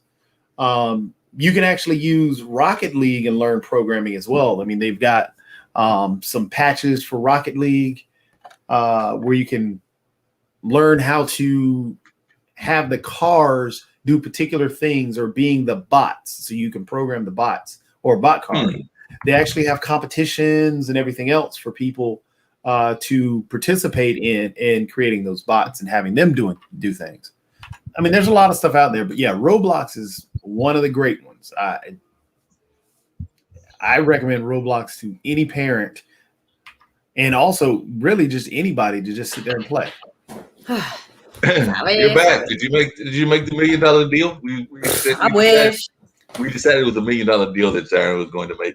Oh yeah. No. A totally $1 million deal, and not an annoying doctor's office that asked me for every single bit of my information that they already have that I've verified 3 times. It's fine. It's fine. At least they weren't calling about my car's extended warranty. Yeah. So I don't even have a car, and I keep getting the car insurance people calling just about every day. And I don't see that lovely button that even says, to hit 7 or 8 or whatever the number is in order to have that number blocked. And they still call the next day. So, like I said, it's real fun that they've been bugging the heck out of me despite that. So I think you should just talk to him for like an hour. Yeah. Like, how is your day? What have you been up to? What's your favorite food? Do you like Taco Bell at night? Like, or at least flip the script and ask, how is your car's extended warranty? Ooh. I've got a phone number you can call. Asking the deep questions. I like it. See, Byron, look at there. I'm at a shop now. Yeah. Oh, that's cool. I'm telling you, they're just. By the way, I was looking up news in the wonderful world of videos because I've been doing that lately in the show, and apparently, college football's new era of player profiting through names, images, and likeness parameters is upon us. And the developers at EA Sports are bringing the popular NCAA football video game back sooner than they initially expected. So, following loosened restrictions and the legalization of names, images, and likenesses across college athletics on Thursday, EA Sports, so that would be today, released a statement and updated its users on the situation. So apparently we're going to have a whole fuss of this kind of stuff going on from this day forward. Yeah, I mean, EA, the Madden is, well, the NCAA football is still going to be another version of Madden, basically. Mm-hmm. And because apparently they don't make enough money off that. Yeah. And NCAA basketball will come back, and NCAA basketball really was no more than NBA Live, and NBA Live is crap. Mm-hmm. But they'll make money off of it because people are going to want to play their college teams again. But the tough part is, so I'm happy that the college kids are going to get paid now. Right. But now the big concern, it's got to be regulated because now you're going to have agents going into every school to pick up whatever kid they can get and tell them, hey, I can get you some money. So now we've got to figure out some type of regulatory body or some type of regulation to slow that down, or else you're going to have so esports, for example, there's no governing or regulatory body around it. So companies can get 13-year-olds to sit there and play on Overwatch teams. But now you're having that across the board on every sport, and you already have issues with no regulatory body and kids getting burnt out and all the other stuff. There's a dark side of things that we got to – that's my concern that I'm always going to be worried about is the dark side. How do you – Yeah, right now, they're actually relooking at the child labor laws, the payout laws, the gambling laws, all of that kind of the legal infrastructure side of the underside of the tournament and payouts and all of that, and how much money can a child make, and how much work do they have? Are they allowed to do? Is it a competition? Is it wagering? Blah blah blah blah blah. And I'm with you. I'm a little bit worried too because a lot of what I see it the legislation leaning towards is it being acceptable? Like, hey, kids can win $1 million playing this. If they want to play video games for 10 hours a day, then fine, let them. My fear is what you are. Is this whole I'm going to homeschool my kid and they're going to play video games and then I'm going to take them around to all of these competitions and make a shit ton of money off of them. I see it as I see that as a fear of mine, is that farming of your children type of thing. I think this is a lot easier way to do it where parents wouldn't necessarily get caught. Where before, if you wanted pageants and stuff, you're going to get caught. I mean, you've got to take them out to do that. Their rehearsals, all of their costume fittings, all of the pageants themselves are in public, but a lot of this stuff is done at home. Parents can say, I homeschool my kids, they take their tests, and then the kids basically just get sat in front of and forced to play. I know that that's happened at least once. There was a Vox on it, but I do fear that there's going to be more of that once children are allowed to get wagers and once children are, the legislation changes, I could see that becoming a thing. I'm with you. I think there is a dark side. And then you got to think about the other aspect of it. Now you have your power conferences. So you got Texas is going to get a ton of kids because they are, not only do you not have the taxes that they're going to have to deal with, but also you have a lot of big companies. Any of those big cities they're going to pay whatever they want to pay now to any college kid to come and play at this city because, that's going to bring money to me. So now you have a small town. We'll take Durham, for instance. Now you're going to pull a lot of kids out of the schools here that are going to go to Texas because they can get a huge now sponsorship. Or they're going to go to Florida because they can get a huge sponsorship. Tesla, wherever Tesla can pay now for a kid to come to. So there has to be some type of regulatory body to at least even the playing field, or else, your schools will not get anything. I will say that on the other side of this coin, there is quite a bit of really good stuff coming out of California. UC Irvine is coming out with some awesome stuff. They do a lot of the psychological studies. They're the ones, two of the professors, one professor out of there and another out of, I can't remember where, Central Carolina, actually, I think, or South Carolina, I think, actually. They created a curriculum that is esports and STEM, and it's accredited. Okay. So schools can use it. High schools can actually use video games towards STEM, and it's federally accredited educationally.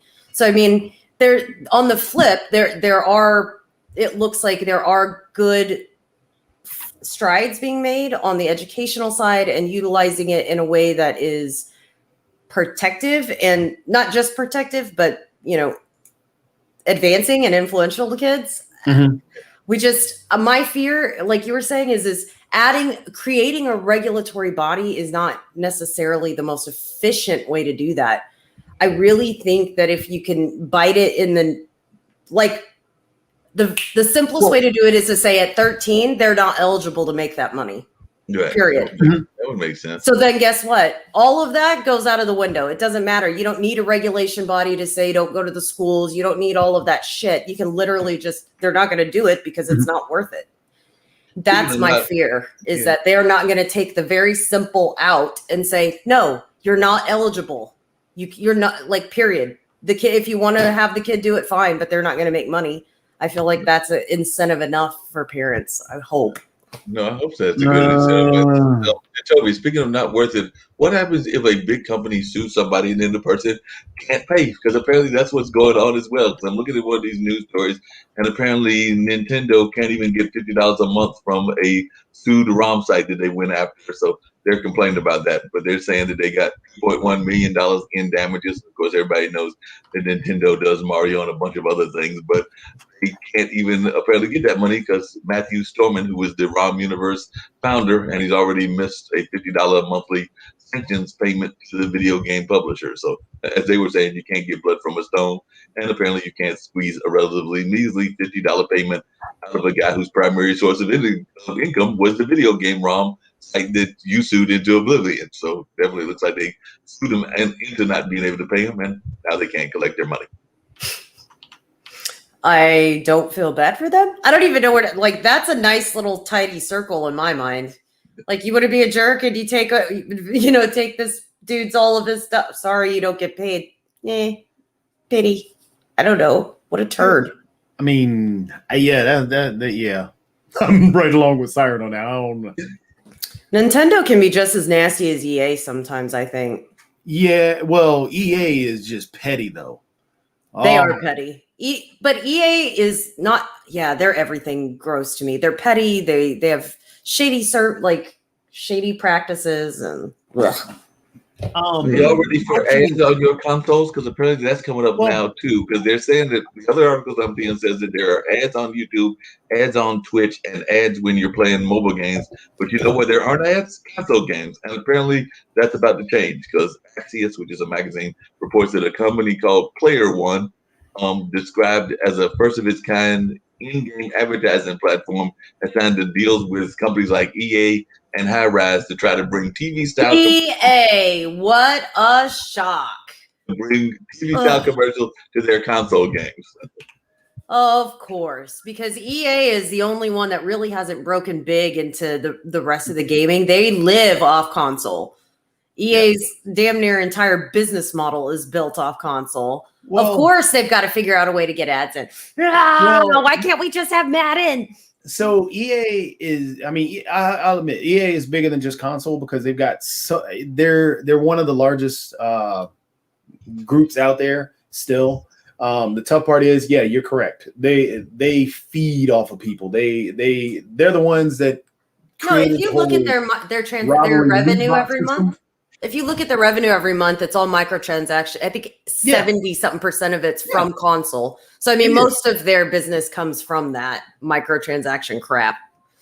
But yeah, EA is pretty bad about that. They will nickel and dime you to death, and that's what killed when Disney did Star Wars Battlefront. That's what really killed Star Wars Battlefront, because it was actually okay and people would actually play it, but they nickel and dimed everybody within that game and people hated it.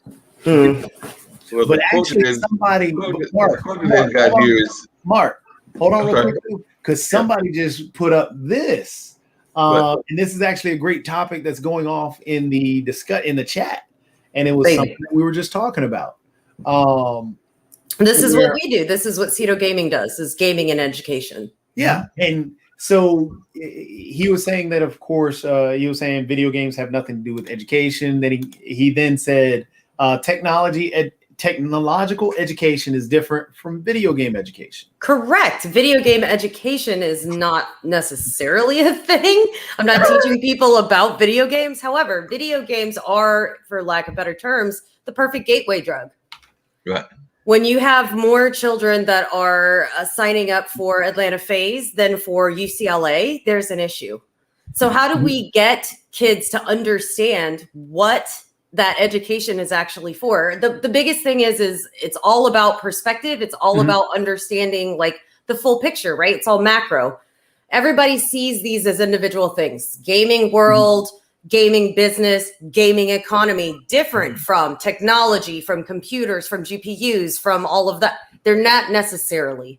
They really aren't. And the amount of kids that you end up getting from gaming, the amount of kids, I mean, just go on Twitch, just go on YouTube and look at all of the people who started as gamers that turned into, hey, I figured out how to rewrite all of the code to overclock my GPU, to overclock my CPU, to overclock my, like, I've learned to partition my hard drive. I've learned to use Linux. I've learned how to rebind all my keys. Like, and all of these are not hardcore things. These are super simple things that most gamers will learn to do. If those are the simple things, the advanced things that you can get to with kids, take Overwatch, my game, for example. They have an entire customizable workshop where you can code any game you want. You want to do a 2v2, you want to do a 1v1 elim, you want to do a control point, you want to do whatever, you can go in and actually write the programs, and it's all of it. It's the IFFI, all of this stuff. So sorry, what were you saying? Oh, I was just even going to point out, because Mark had brought up, I think you had just taken the call, but Roblox, for example, Roblox has a whole programming set up that you can actually teach kids about. Okay, well, we're going to learn. Matter of fact, I'll bring it up in just a second. Yeah, Roblox it's a custom builder. Yeah, it's awesome. And people, Mark, as you brought up earlier. So video games and education are the Overwatch. It is very entwined. The Overwatch stuff, kids are, Overwatch, Owl gives scholarships. Call it, there are collegiate teams. So right now we are placing players, we are getting them scholarships in college playing Overwatch. And if you think about it, they're definitely linked. There's even that. And even if you go even further, if you look at what kids are actually doing in kindergarten, in preschool, what do they go and do when they're in the classroom? A lot of them are on the computers. And what are they doing? Or iPads or whatever. And they're not sitting there doing, hey, it's just straight math. No, they're playing a math game. Yeah, we've gamified the entire universe at this point. Now we're confused as to why we can't talk to the kids. I don't understand the kids nowadays, and I don't know why. Really? Because they grew up in a totally different world, and they were raised on a totally different platform. We have two different economies, two different worlds right now. We've got the tangible, tactile world, and then we have this digital, cerebral universe. But both of them are legitimate economies and cultures and societies with their own hierarchies. And they're alive now. They're both living cultures and economies. How do we merge them? That's the thing. Because whether we like it or not, the kids are the merging. They already are. They were Yep. raised on iPads. They were raised on it in the classroom, like you're saying. In kindergarten, they're playing on iPads. Hell, I remember getting the brick phones, you know what I mean, in the 90s. So we're on two totally different things. For them, that second world, that second digital world is a given, just like the tangible world is a given. We have to get there too. And it's more important for us because we're the ones that run the schools. We're the ones that run the policies, give out the scholarships. We're the ones that do that. If we want these kids to give a shit about actual real life, we need to show them how the world they grew up in is the world that they're going to run when they're adults. And I think this is the perfect way to do that. This gentleman here, he's actually going to be on the show next week. I've got to send him out the link for next week. But yeah, he brought up a great point. Games help some kids associate better. Well, we've been using that. I mean, when I did my master's in psych, the clinicals were always done with iPads. I mean, and that's been let's see, what was it? iPad 2, when iPad 2 dropped, Apple donated, I think, 100,000 of them to the Autistic Foundation. Okay.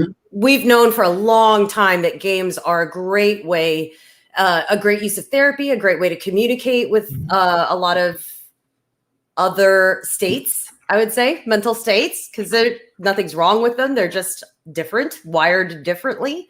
And it's a good way for them to deal with their anxiety. And it's a good way that you can bond with them, associate with them, like he was talking about. I mean, I can't even begin. There's a reason that Ceto Gaming is into this, because I feel such a passion for this. It's beautiful. Oh, yeah. Cool. And see, now since he's saying this is a great discussion. Here's something else that was just put up in the comments, and actually adds into this discussion because here, I'll just point it out.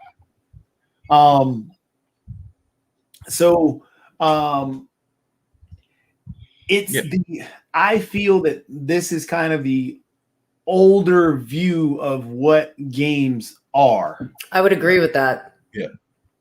That holding sports a little higher than video games, we've got to be able to look at them on the same platform. Well, you at least have to see them for what they are. Yes. And you can't pretend like one is better or worse than another, because again, it really does depend. Do you know what I mean? Yeah, it's like saying basketball is better than football, because basketball you have a 5-on-5 and one player plays both sides and not 11 and 11 or whatever. So, but we can see those two sports on the same plane. That is what they can offer. Totally. And that's the same thing with esports. Esports has to be seen on the same playing field because it offers so much. I'll be honest with you. I know that everybody is throwing this together with athletics, and I get that. And we're seeing that in schools around the country. We're working with schools in Virginia and Florida and Bama, Oklahoma, and we see it everywhere. But if I'm honest with you, I disagree. I don't necessarily know that I think of them as a sport, as an athletic. I do think that esports is different. Like, there's so much more, I think, once you take the physicality out of it. And I mean, it really is its own culture. It's not just its own economy. It's its own culture. There's so much more to it that happens so much faster than the physical sports, where physical sports, they have their own, histories and legacies and culture and everything they do. But it took 100 years.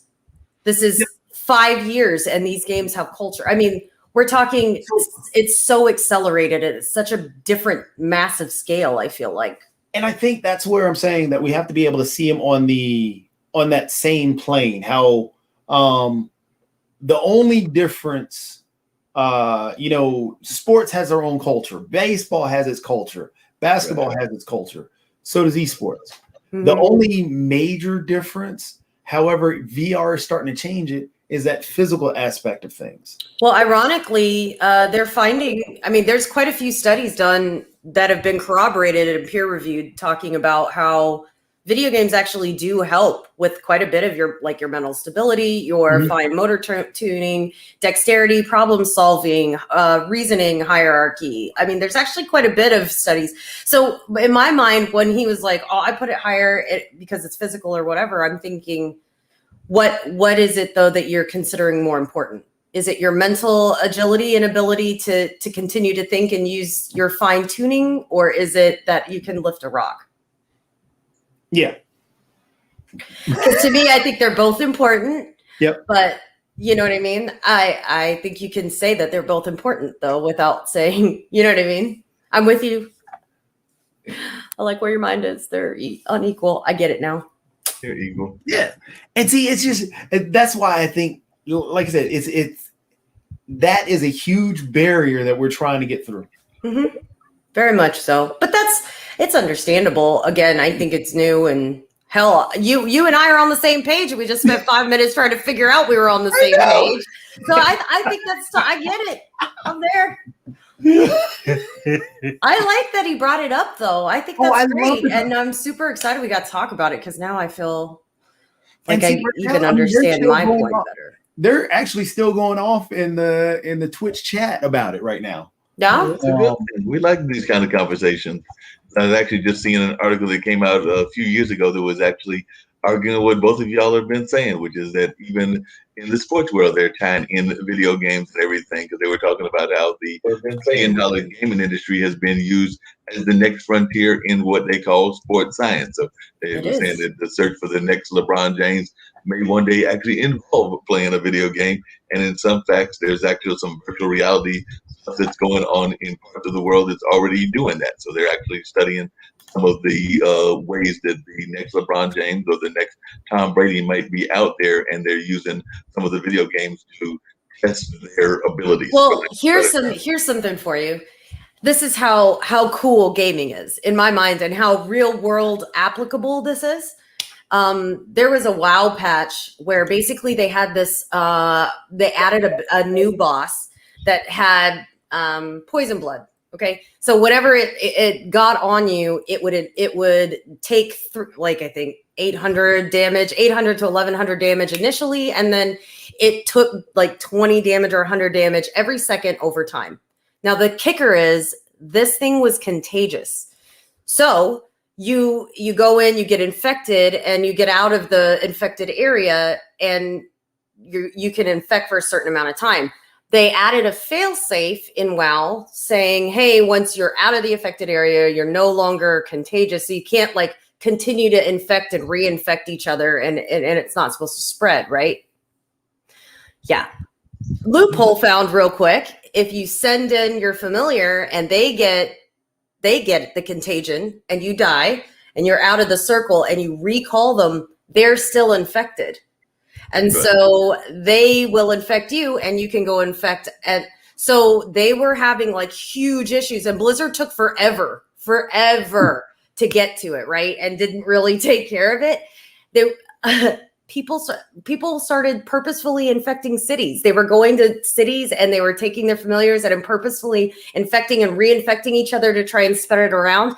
They got so smart. Even because Blizzard didn't intervene, the players started to self-quarantine. All of the healers started surrounding the cities. All of the lesser XP players, lesser level players that were going to die, they all centered around on the inside. On the exterior, they had the higher level people to push away all the infected. They were intentionally quarantining, social distancing. People were running out into the woods and stuff. The CDC and WoW who is still using that WoW model as part of their psychological dissection of 2020 and the whole issues with the biological terrorism and kind of they're breaking it down. They asked for every bit of data from Blizzard. We want to know what users were doing when what were the infected people doing when they weren't infecting people. We want to know what their behaviors were. Are those correlative to each other or correlative to the action that they took? I mean, it's brilliant. And it's stuff like that you start seeing in video games, and you start realizing like they're not really that different. human nature is human nature, but you know what I mean? It does, you see it in, because I don't know how much you know about World of Warcraft, but you live it, just like the Valheim. Right. You live that every day. I mean, some of these people have had their accounts for a decade, 15 years, and that's not an exaggeration. I think my husband's is 8 years old. His WoW account's 8 or 9 years old. You know what I mean? Well, so for some of these people, that was devastating, because if you're going to lose everything. And for them to all kind of come together and this is international, mind you, WoW's open. It's open source. Everybody from everywhere is in one world, and they all came together and fought it like that. I thought that was brilliant. I think that's really cool. And the fact that we can use that for real data in the real world, I think is pretty awesome as well. Oh, what'd you pull up? I'm sorry. I've been monologuing. My bad. you're doing good. You're perfectly fine. Well, they're still going off in the. This is an awesome. See, you guys got to check out the Twitch channel because it's going nuts right now. They're having a long discussion about the same thing that we were talking about. Nice. And I just posted somebody asked for somebody to post information about social skills. I guess that's what they were bringing up. Where is it? Nonverbal communication is often more subtle and more effective than verbal communication. Correct. Meaning words better. But they were trying to talk about how the social skills with video games. And so I posted, there's a actual study out there that points out, and it says that children who play Fortnite video games, or the Fortnite video game, any team-based game, basically, cooperatively display greater pro-social behavior afterwards. Yeah.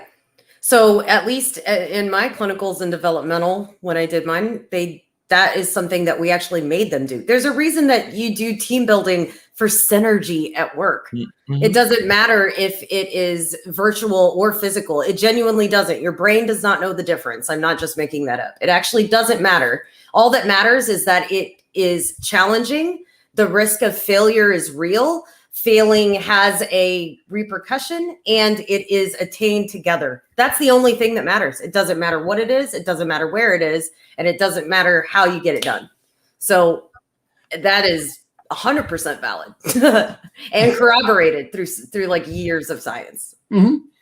I mean, video games are a very healthy thing. Very healthy thing.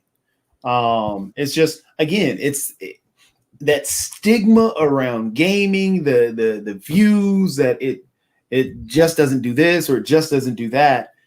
Again, those are just walls that people just are going to have to get over and understand that. It started as a toy, and people don't realize that it's no longer a toy. Like this is now a part of life, for real, for real. Everybody's life, whether you like it or not. Grandma playing Candy Crush while she's on the potty is still gaming. She's still in technology.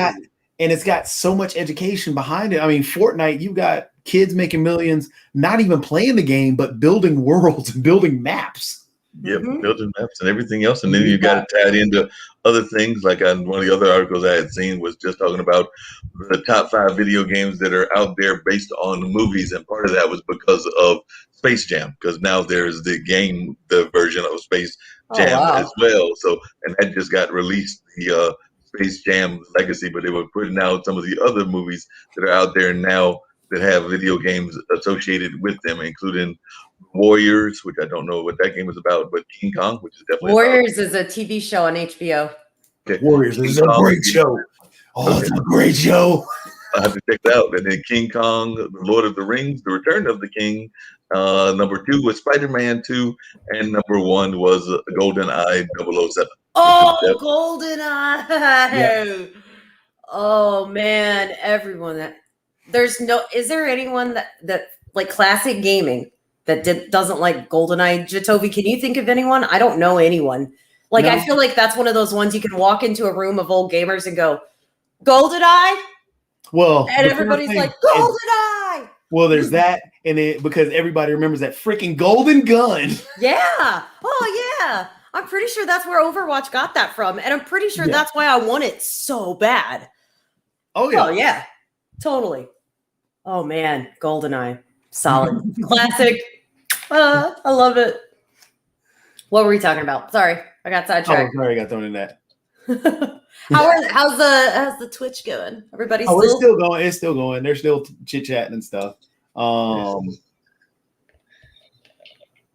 While you're thinking, this has nothing to do with, say, the video game, but one of the things that you'll be glad to know about, Jadobi, that I stumbled across in one of these magazines, which is, movie related, and to some degree, I guess that could be eventually gaming related, was that there's a new documentary that apparently is getting some love in the areas, and it's about one of our local heroes. So they just put out a teaser trailer for the upcoming documentary called My Name is Paulie Murray, which of course is about the great civil rights activist who many folks think was the inspiration for folks like Thurgood Marshall and Ruth Bader Ginsburg and a number of others. But she's got the strong roots and definitely spent a large portion of her life here in Durham, and actually I think even did some teaching over at Duke and some other places. But definitely, and it's done from the same directors that did RBG. So definitely, it should be a very powerful movie, and it's getting some love because it's going to be coming out in a few months and all of that.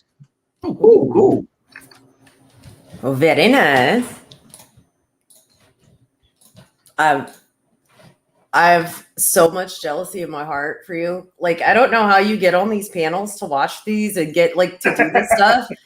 I told you, Mark is big time. I know. I don't know how that happens, but I feel like I need to just follow you around for like a month or something and be like, I'm his niece and you should let me too. I want to do the things with him as well.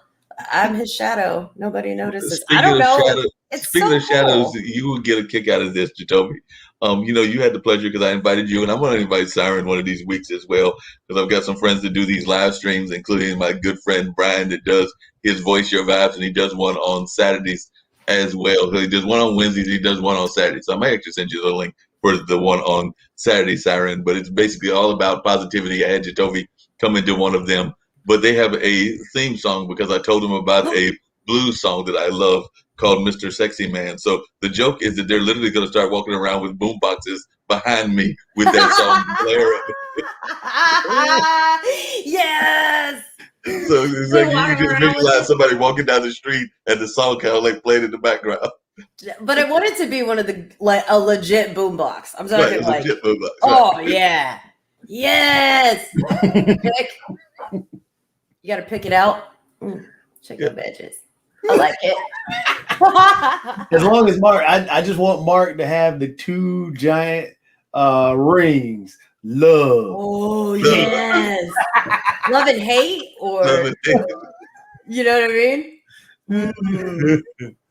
So you gotta have the two giant rings, and you also gotta have the boom box. And then we're gonna go back to the early days we were talking about earlier with the. That's what I was gonna say. We're gonna have the pictures. Do I have to dig up the platform shoes too? Yeah. Did you have platform shoes? No, I did not have platform shoes, but I do remember a friend of mine did have shoes, literally that had the glass on them, and he did not have the fish in it, but he did have like the glass shoes, but they had that glass, and some of them would have the fish in it. Oh my gosh. Okay, I was really hoping for that. That would have been money for real. I would pay so much to see that picture. So much. I'm hoping Mark keeps it up there. Like I said, if I find them, I'll have to see what got, because Julie, some of those pictures she's kept, some of them, who knows where they're at. But I will put it at least out there, and she's here in Durham as well, so she's actually not that in that like Woodcroft area. So I'll go check it with her, and maybe I have to go pay her a visit and be like, how's things going with you and Uncle Randy? So definitely check with them and see if they've got those pictures and if they can at least make a copy of them, because I know she doesn't let them go out of the house. Yes, I'm so excited. So we'll see what we can dig up and everything. I know I've got. You hold them and you take a video of it, and you go through your favorite ones, and then we can play the montage video. The montage. Yeah, it'll be perfect. I've got it all in my head already. I don't know if you can tell. Nobody even else has to be here. I've got it figured out. You got the whole thing figured out. It's like you got it played in your head the way that this is all going to work out and everything. So Oh my Siren and God. Jacoby, we're definitely talking about some of the bad clothes, and I don't mind that. But are there any things that are in your closet, your individual closets, that y'all sit there go like, I really do not want these clothes to be found, or to know that I even had those back in the day and everything. So Siren, I'm thinking that there's probably got to be some Western wear that you got hidden somewhere. Oh That you do not no. like. I Some was of a that. rocker. I had Jinkos. Big Jinkos. 33-inch Jinkos. Those huge ones at the bottom, those big ones. So 4'11" Ren with her, 0 waist and these 33-inch bells at the bottom. Oh my God. I was and then I also wore like the black, you know what I mean? The black choker thing that's come back for some reason. I don't know why that's back. Oh, and hemp. Wore a lot of hemp. Okay. That was cool. Oh, it wasn't though. It wasn't cool. Gosh. Ugh. Jinkos. That's my one. That's my closet one. That's the one that when you go in and Jinkos, Doc Martens. Oh, Sorry. you had the Doc Martens? Oh yeah, you got to wear them together. You know what I mean? With the frayed bottoms, nothing but class. I'm still picturing Siren with the choker, because I do remember those chokers as well. They were highly popular, and I don't know why they're coming back. I don't either, and I wore like 3 of them at a time because one wasn't enough. I don't have any idea why I did that either. It all seemed like a good idea. I also like to put things on my face. Okay. That was a thing. Like I would draw a star, or if I found like a sticker I liked, I'd put it on there, or I don't know. It was just a thing, so you put a sticker right on the face. I'm seeing Jacoby with a sticker on his face. Were you a Jinkos kid too? No, what I did was the glue on the hands, and you rolled it off, and then you made. Oh yes, that was the greatest. I used to peel it off, and then I'd stick it on my face. And I'd walk up and be like, "It's so itchy," and then like it would fall on people's desks, and they're just like, "Oh," and you're like, "What? Can you get it off? It itches." It's not nice. What was your embarrassing thing? I gotta know. I have to. I told Jinkos, so you and dogs. Jacoby's got something embarrassing. You have to. I mean, I always got something embarrassing. Like he's like, I'm always flat, but you can't. In the 6th grade, I saw these Reeboks. They were the white Reeboks. Really nice. Yeah, they were women's shoes, so I bought them still. And still put them out. Rocking some women's white Reeboks. That's what I did. Yeah. Nobody knew. That's how good they looked on you. They looked good on you. Nobody knew they were women's shoes. That's right. That's a W. That's it. It's like sitting there going like, I don't care that these are women's shoes. They fit me. That's right. They really brought out your eyes, I'm sure. They did. Yeah. Who walked around like this the whole time? Oh, look how adorable I am. When you sit over there glamming, I'm picturing Jacoby doing the glam thing. Right? Oh, hey. We're at 2 hours. Nivix pointed that out. Cool. Nivix is our timekeeper. Thank you, timekeeper. But he does have a point. Yeah, it is 2 o'clock. Yep, it's about time to bounce it on, call it a wrap and everything. But definitely always good having amazing conversations, and y'all two are having this great conversation in the Twitch channel too. They were blown up. Y'all got to come back next week. Sure. One of you guys is going to be on here next week. I got to make sure you're on here. Come talk with us. No. Have a conversation with next week we're going to try and continue the same discussion or similar discussion and keep with parents and video games. I like it. Sounds great. I do have a question. Siren, what is that image behind you? There's like some little like bird thing that's behind you. Really? You stop right now. I'll fight you. Bird thing, Mark. Well, it looks like I can't pick not the hero you deserve, but a bird thing. I'm just looking at the image. I'm trying to see what the image is, but I can't. The Dark Knight. Oh, the Dark Knight. Okay, well, it doesn't look like the Dark Knight from afar. It's not that close to me. I'm sorry. But. Coming back to the pounding. So yes, The Dark Knight is very good. So now I see. But now that I can do a more close up view, because I got a limited computer, so I don't have those high tech stuff that you got. Okay, we're gonna let that one slide. You're lucky it's your birthday. Yeah, Thank you. The bird thing. I'd give you nonstop hell. I know you will, but you always do that, Sarah. Because it's love. I know. But, When you grow up with brothers, that's how you know you're loved. oh, that's If true. they're too nice to you, then you have a problem. To be fair.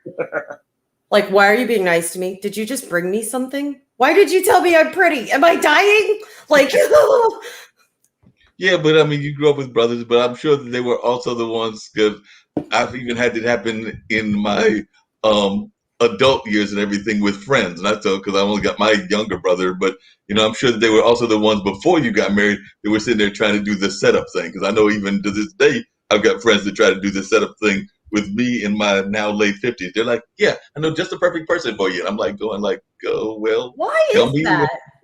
huh?" Why is that a thing? I don't know. So right. I have no idea why that's a thing. Why is it a thing? Hey, you're a big brother. You're a big brother. Why is that a thing? With what? I don't know. Mm-hmm. You're trying to tell me that you did not try to, before she got married, that you just recently got married and everything, that you did not try to do the hookup with Janora and whoever I she know was. the perfect person for you. Actually, I think if you just met her, it would be great. So truthfully, I didn't try and do that. I know that my older brother James did, and older sister Jamel did. I didn't do it. I'll admit that I didn't do it. Uh-huh. But why is it a thing? However, I mean, I guess it's because you're looking out for the younger sister. Aww. Things. It's just he's like, however, I guess I can say this. Well, two things, since I guess we're gonna start winding down the show. Because I just realized, I got to go pick up somebody. Because he's at summer school. Ooh. That's why it's all quiet here today. I forgot. I thought it just went deaf. I didn't realize it was so quiet. But two quick things: a story, and I don't know who is doing the epic free games every Thursday. You're not doing that, Siren? I don't know what that is. So every Thursday, Epic gives out a free game. Sometimes it's usually a garbage game, but some of them are good. Oh my goodness! So the one that they gave last week. Tell me what this looks like to you. Oh shit! Wait, why do I arcade? But I can't think of the. Plays exactly what you're thinking about. Exactly like it. Really? Plays, looks. This is the one they gave away last week. They just put up one this week, which is, it looks like it's kind of like Portal. Oh, I love Portal. Yeah, Portal's phenomenal. This is the one that was in the arcades always. It looks like it. Plays like it, but it's actually called something different. What? Yeah. Oh, snazzy one, Epic. I see what you're doing there. Going for the nostalgia. You're getting me. Smart. So, I had to show you this because, it looks just like it. This is freaking Outrun. I want to hear the it drives like, look at this. Oh my gosh. This is Outrun. That's awesome. I totally forgot the name of that. I don't even know if I ever knew the name of that. That's amazing. Holy crap. The graphics are identical. Yeah. It's even in San Fran. Mm-hmm. And the background, you notice how it's still that same picture that doesn't move? Yep. Hey, look, there's the bridge. Turn right. Hey, look, there's the bridge. Same thing. Oh, but, I love it. What I was going to say, the other thing, another embarrassing thing, even a better one. So, and Mark, I don't even know. Actually, Siren, you'd be down on this one. So my sister had Barbie dolls, right? I had Transformers. Right. Okay. And one day, the Barbie dolls and the Transformers were going out on a date. Going out on a date. Right. So nice night out. One of the Transformers, it wasn't Starscream. It was one of the other jets. he was going out. He started dating this one Barbie, but oh no, that Barbie was cheating on the other Transformer. He didn't know. So that Transformer came up, and I think it was Optimus Prime at the time, and Optimus Prime had to beat him up because he caught his Barbie with that one. Megatron. One of my Transformers broke. So they got into a fight. They were driving the car first, and the car was a slipper. I didn't transform them. The car was a slipper. So the level of detail, I'm in. Is this Transformers 7? Because I'll watch this shit. Let's go. I'm here for it. Somebody get Shia LaBeouf. Let's do this. Like, I mean, you know, it was that time. I was like, man, I'm feeling it. Yeah. Like I said, and that's how the wing broke on that one Transformer. That was it. I want to know what happened to Ken. Did he have to pay for it? You know what I mean? Ken wasn't there. Ken I mean, Barbie, did she have to pay? I mean, it was Starscream and Optimus. Like, yeah, it was a battle. It was a battle. What did they do? Did they eliminate Ken? Yeah, Ken. Right. Where was Ken? I don't know where Ken was. It was before Skipper. So that's because we're old. Oh yeah. Before Skipper. So. We owed. I forgot about Skipper. Actually, I forgot he existed. Which is sad. Now that I think about it, I totally forgot he even existed. Yeah, Skipper didn't stick around long. He was Yeah. Well, they keep trying to bring it back randomly. Yeah. Like every 10 years, you'll get a random Skipper. And it's like, look, here's Skipper in a new outfit. Just kidding. Nobody cared. Like, I mean, how many Barbies are there? Because there's like several Barbies out there. There's a ton. Barbie does a great job. Barbie, there's Asian Barbie, there's African American Barbie, there's the standard Barbie, there's I think a LGBT Barbie. There's a couple of Barbies out there. You got Barbies of every kind now. You've got the if I remember, they did one for each different job, basically. Okay. They've done a pregnant Barbie, they've done a disabled Barbie. So Barbie does a great job in terms of inclusivity. Mm-hmm. Yeah, Barbie does a good job with her body style. That's what I was gonna say. They updated her proportions, which I thought was really cool. Yeah, but it doesn't count until they come up with the siren Barbie. With the change in color and the fact that they're in this game and everything else. So we've got to have this siren Barbie, and we create the siren Barbie. Then they would have done everything. Actually. I think you can do custom Barbies now, right? Because you can do the custom bobbleheads. I've seen a lot of those. The pops, yeah. Yes, but I think you can do custom Barbie. I mean, I think they're really expensive because they're actually like you get a certificate from Mattel, with the name and their name and stuff. Because I want to say, not to bring the mood down, but I want to say that one of our friends did it when her mom died. Because her mom was a big classic Barbie fan. Like, I think she actually worked. I think she made Barbie clothes when that was her job years ago. So she's a big Barbie fan. So when she passed, they got a Barbie of her. But I want to say it was expensive. Like, I want to say it wasn't cheap.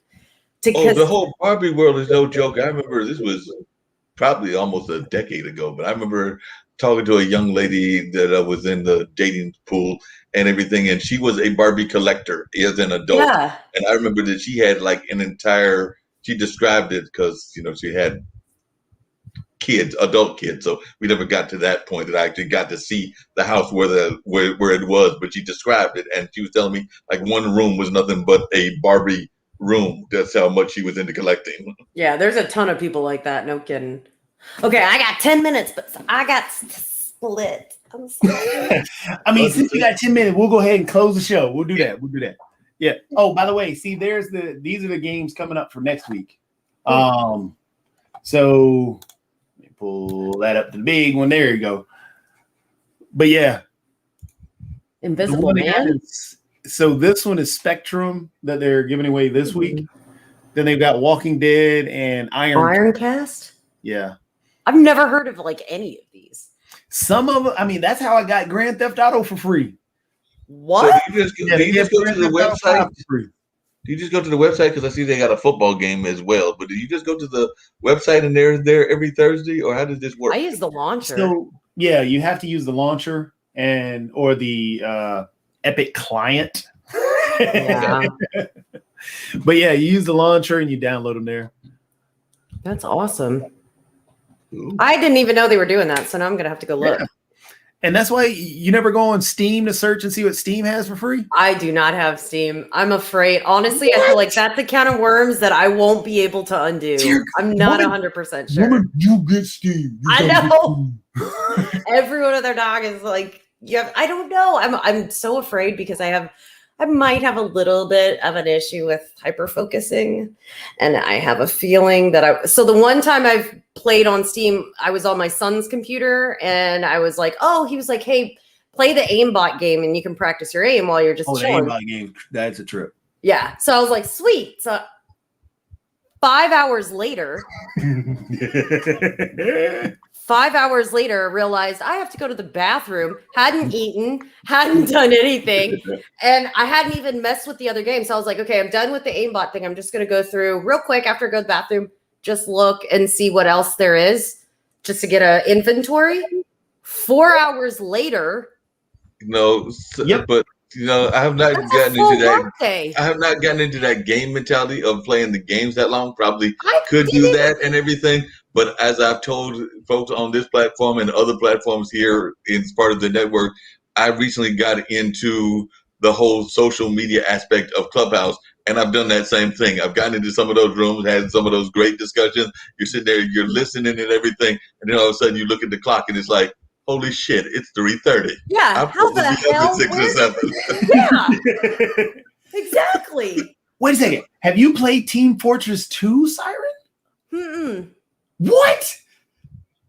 I know, I'm the worst. I have to write that down. Yes, Team Fortress 2. It's on Steam. But and you we talked about Half-Life because you got to play Half-Life. Right. Half-Life is phenomenal. Did you ever play? You didn't play Portal, did you? I did. Portal Okay. I played. So yeah, Portal, of course, is in the OG world of Portal. Half-Life. Yeah, Mhm. Half-Life. Joey, You'll I love know, Half-Life. I know we're winding down, but since you're talking about all these different games, how does, for those of us that are into gaming in the sense of liking to study the industry and everything, but aren't quite into gaming, how does the launcher system work? Do you have to download launcher, or how does this work that you actually get to these games? So basically, if you Just think of this as the Netflix of games. You just download Netflix, and then the rest of it's on there. Yep, it's the same thing. Yeah, exactly what Siren said. A launcher or a client is basically your Netflix or your Hulu or Disney Plus or all the other stuff. Those companies that can sponsor us. Please. Any of the companies listening right now, we are looking for sponsors. So please get in touch with me, or get in touch with Siren or anybody else affiliated with the show, because we would love to have a sponsor if we can get it. So any sponsors, we are looking. Binge.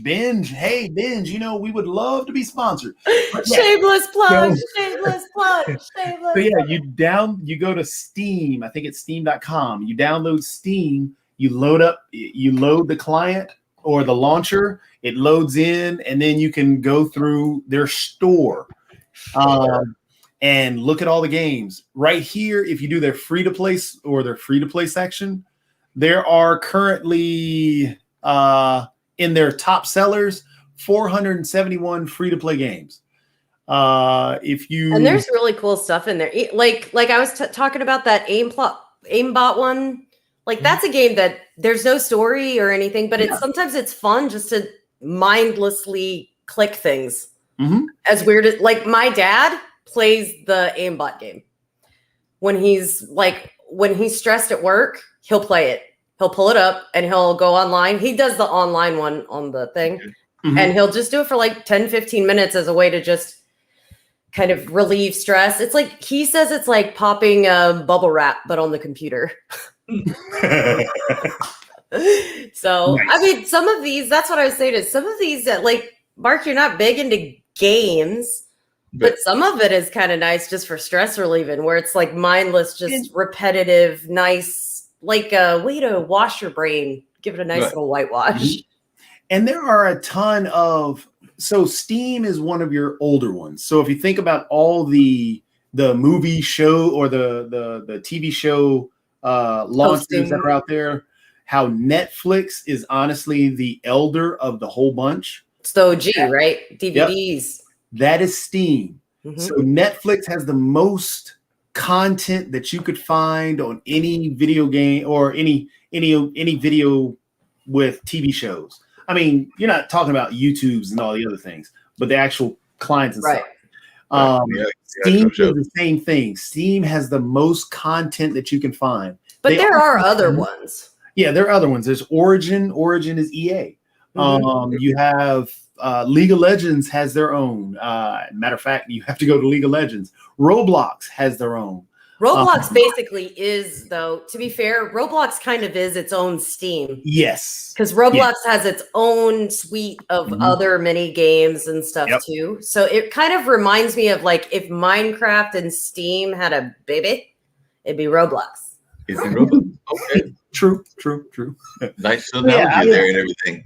And I can't say that I'm not totally against because I will probably later on, maybe not today, but definitely tomorrow, I'll go and play my trivia games because I will realize that I haven't played them for a couple of days, and I will go play these lovely trivia games because they keep coming on my phone, and some of them trivia games are really easy, and some of them you're sitting there going like, I have no clue what Andrew Jackson's second baby was named.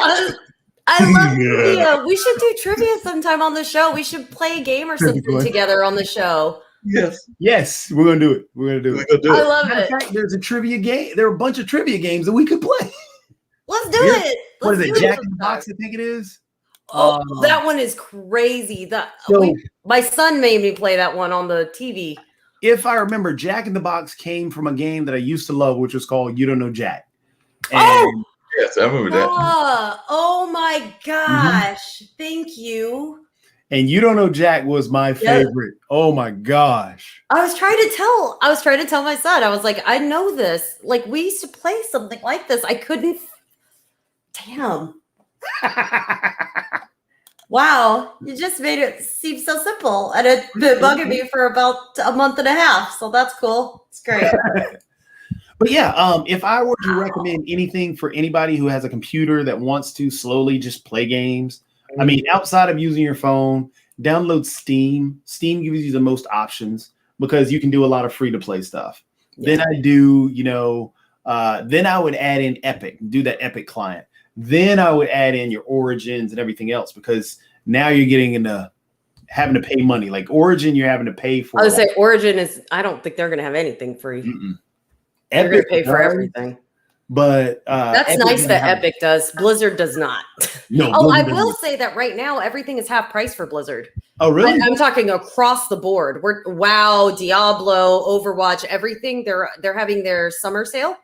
Okay. So anything Blizzard, if you play WoW, all of the raid, all of the upgrades, all of your everything, that's all on sale. Subscriptions are on sale for WoW, Overwatch packets. The game itself is 50% off. So, and I'm going to keep pushing Overwatch because I love it so much. It's my favorite. Well, Overwatch 2 is coming out soon, though. Don't talk to me about it. I can't even. I've been waiting since 2019. Like, I'm super ready. So it's fine. The Overwatch community is all like biting at the chomps and like freaking out. So we're all ready. But yeah, I'm excited. I do have to go though. I'm like, Okay, I have yeah. 1 minute. I'm so Okay, sorry. Okay. So since we're gonna close the show, go ahead, take it away, Siren. Oh, okay. My name is Siren from Cedo Gaming. We are a competitive esports tournament company. We work in bringing the digital and the physical together in an educational and personally, I think, kick-ass way. Please join us every Saturday for Call of Duty tournaments. Right now, they're free to enter, and they're anytime tournaments. So if you like playing Warzone, all you got to do is register on our website. You put in your scores. You just have to stream for 2 hours straight so that we, know you're not a bot or, hacking. And best player gets $50. And I mean, it's free for doing what you like anyways, and there's no set limit. So come check us out at Cedo Gaming, and I hope to see you next week here on Apple City Gaming's Gamers Den. Dun, da, da, da. That was awesome. Okay. All right, your turn, Mark. No problem. Mark Lee, involved in event planning and, of course, various shows here on the network, including the online dinner party and all of that, where we had the boxer son, Sugar Ray Leonard's son, Ray Leonard, on yesterday. So that was a pleasure. And, of course, today being the birthday boy and all of that. So Birthday definitely boy. glad to get the birthday shouts from a lot of folks here, as well as just on the phone and elsewhere. So definitely glad to get those birthday shouts. And if y'all want to continue sending them, that's the great thing, Jacoby, is when you get those birthday shouts, they like take up your whole Facebook page. So it takes like about 3 or 4 days to go through them because everybody's sending that birthday love. So I do appreciate it and want to continue getting those. But if you're interested in finding out the various things that I'm involved in, you can go on definitely here on every Thursday. And of course, you can catch me on Instagram and on Facebook at Lee Entertainment 62. And we have an amazing event coming up a week from Friday, which a friend of mine is doing a thrift store to do with autism. So she's going to be hiring a bunch of autistic folks at the thrift store that she is setting up. But we're doing a fundraiser with the neo country singer from this area, Reese Palmer, there in Raleigh. So if you want to learn more about that, you can reach me at bluesradio@gmail.com. But that's a little bit about me and some of the things that I've got going on. Awesome. That's awesome. Big time, Mark. Although, while you were saying that, I was just waiting for you to say, you can cash me outside. I don't know why. Yeah. See, the things that happen, I don't know. It's crazy. But either way, I guess we'll close the show now. As you see, my stuff is there. It just rotates with Bull City GG at Twitch. That's where it was going crazy in the Twitch channel today, which was pretty awesome. Yep. And speaking of Twitch, just really quickly, I got to give a shout out for Twitch because they had on our morning show, there's a gentleman, Ghost Hand, and he's got some numbers. I want to say it's 426, but apparently he's from Brazil. So somehow we've been tracking some Twitch people, including some of the international community, because I know he's been on the last 2 mornings, maybe even the last 3 mornings. So he's been popping in there and sharing his knowledge of comments on whatever we're talking about that's news related, because there's the news program at 10 a.m. every morning, but he's been giving us his perception of things from Brazil. So definitely Twitch is starting to pick up even here on the podtv.tv, international broadcast media. So glad to see that Twitch is picking up some viewerships and stuff along those lines. And Jacoby, I'm gonna do one more shameless plug. If anybody wants to send Cash App money for the birthday, it's Mark Lee 1962 $ So if anybody wants to send money, it is being accepted on the birthday. So Mark Lee 1962 $. All right, big shout outs to you on the birthday, Mark. Yeah, I'm good at to teach y'all that. All right, well, we'll see everybody next Thursday, 12 o'clock. Same bat time, same bat channel. That was kind of redundant, but we'll see you guys next Thursday. Peace.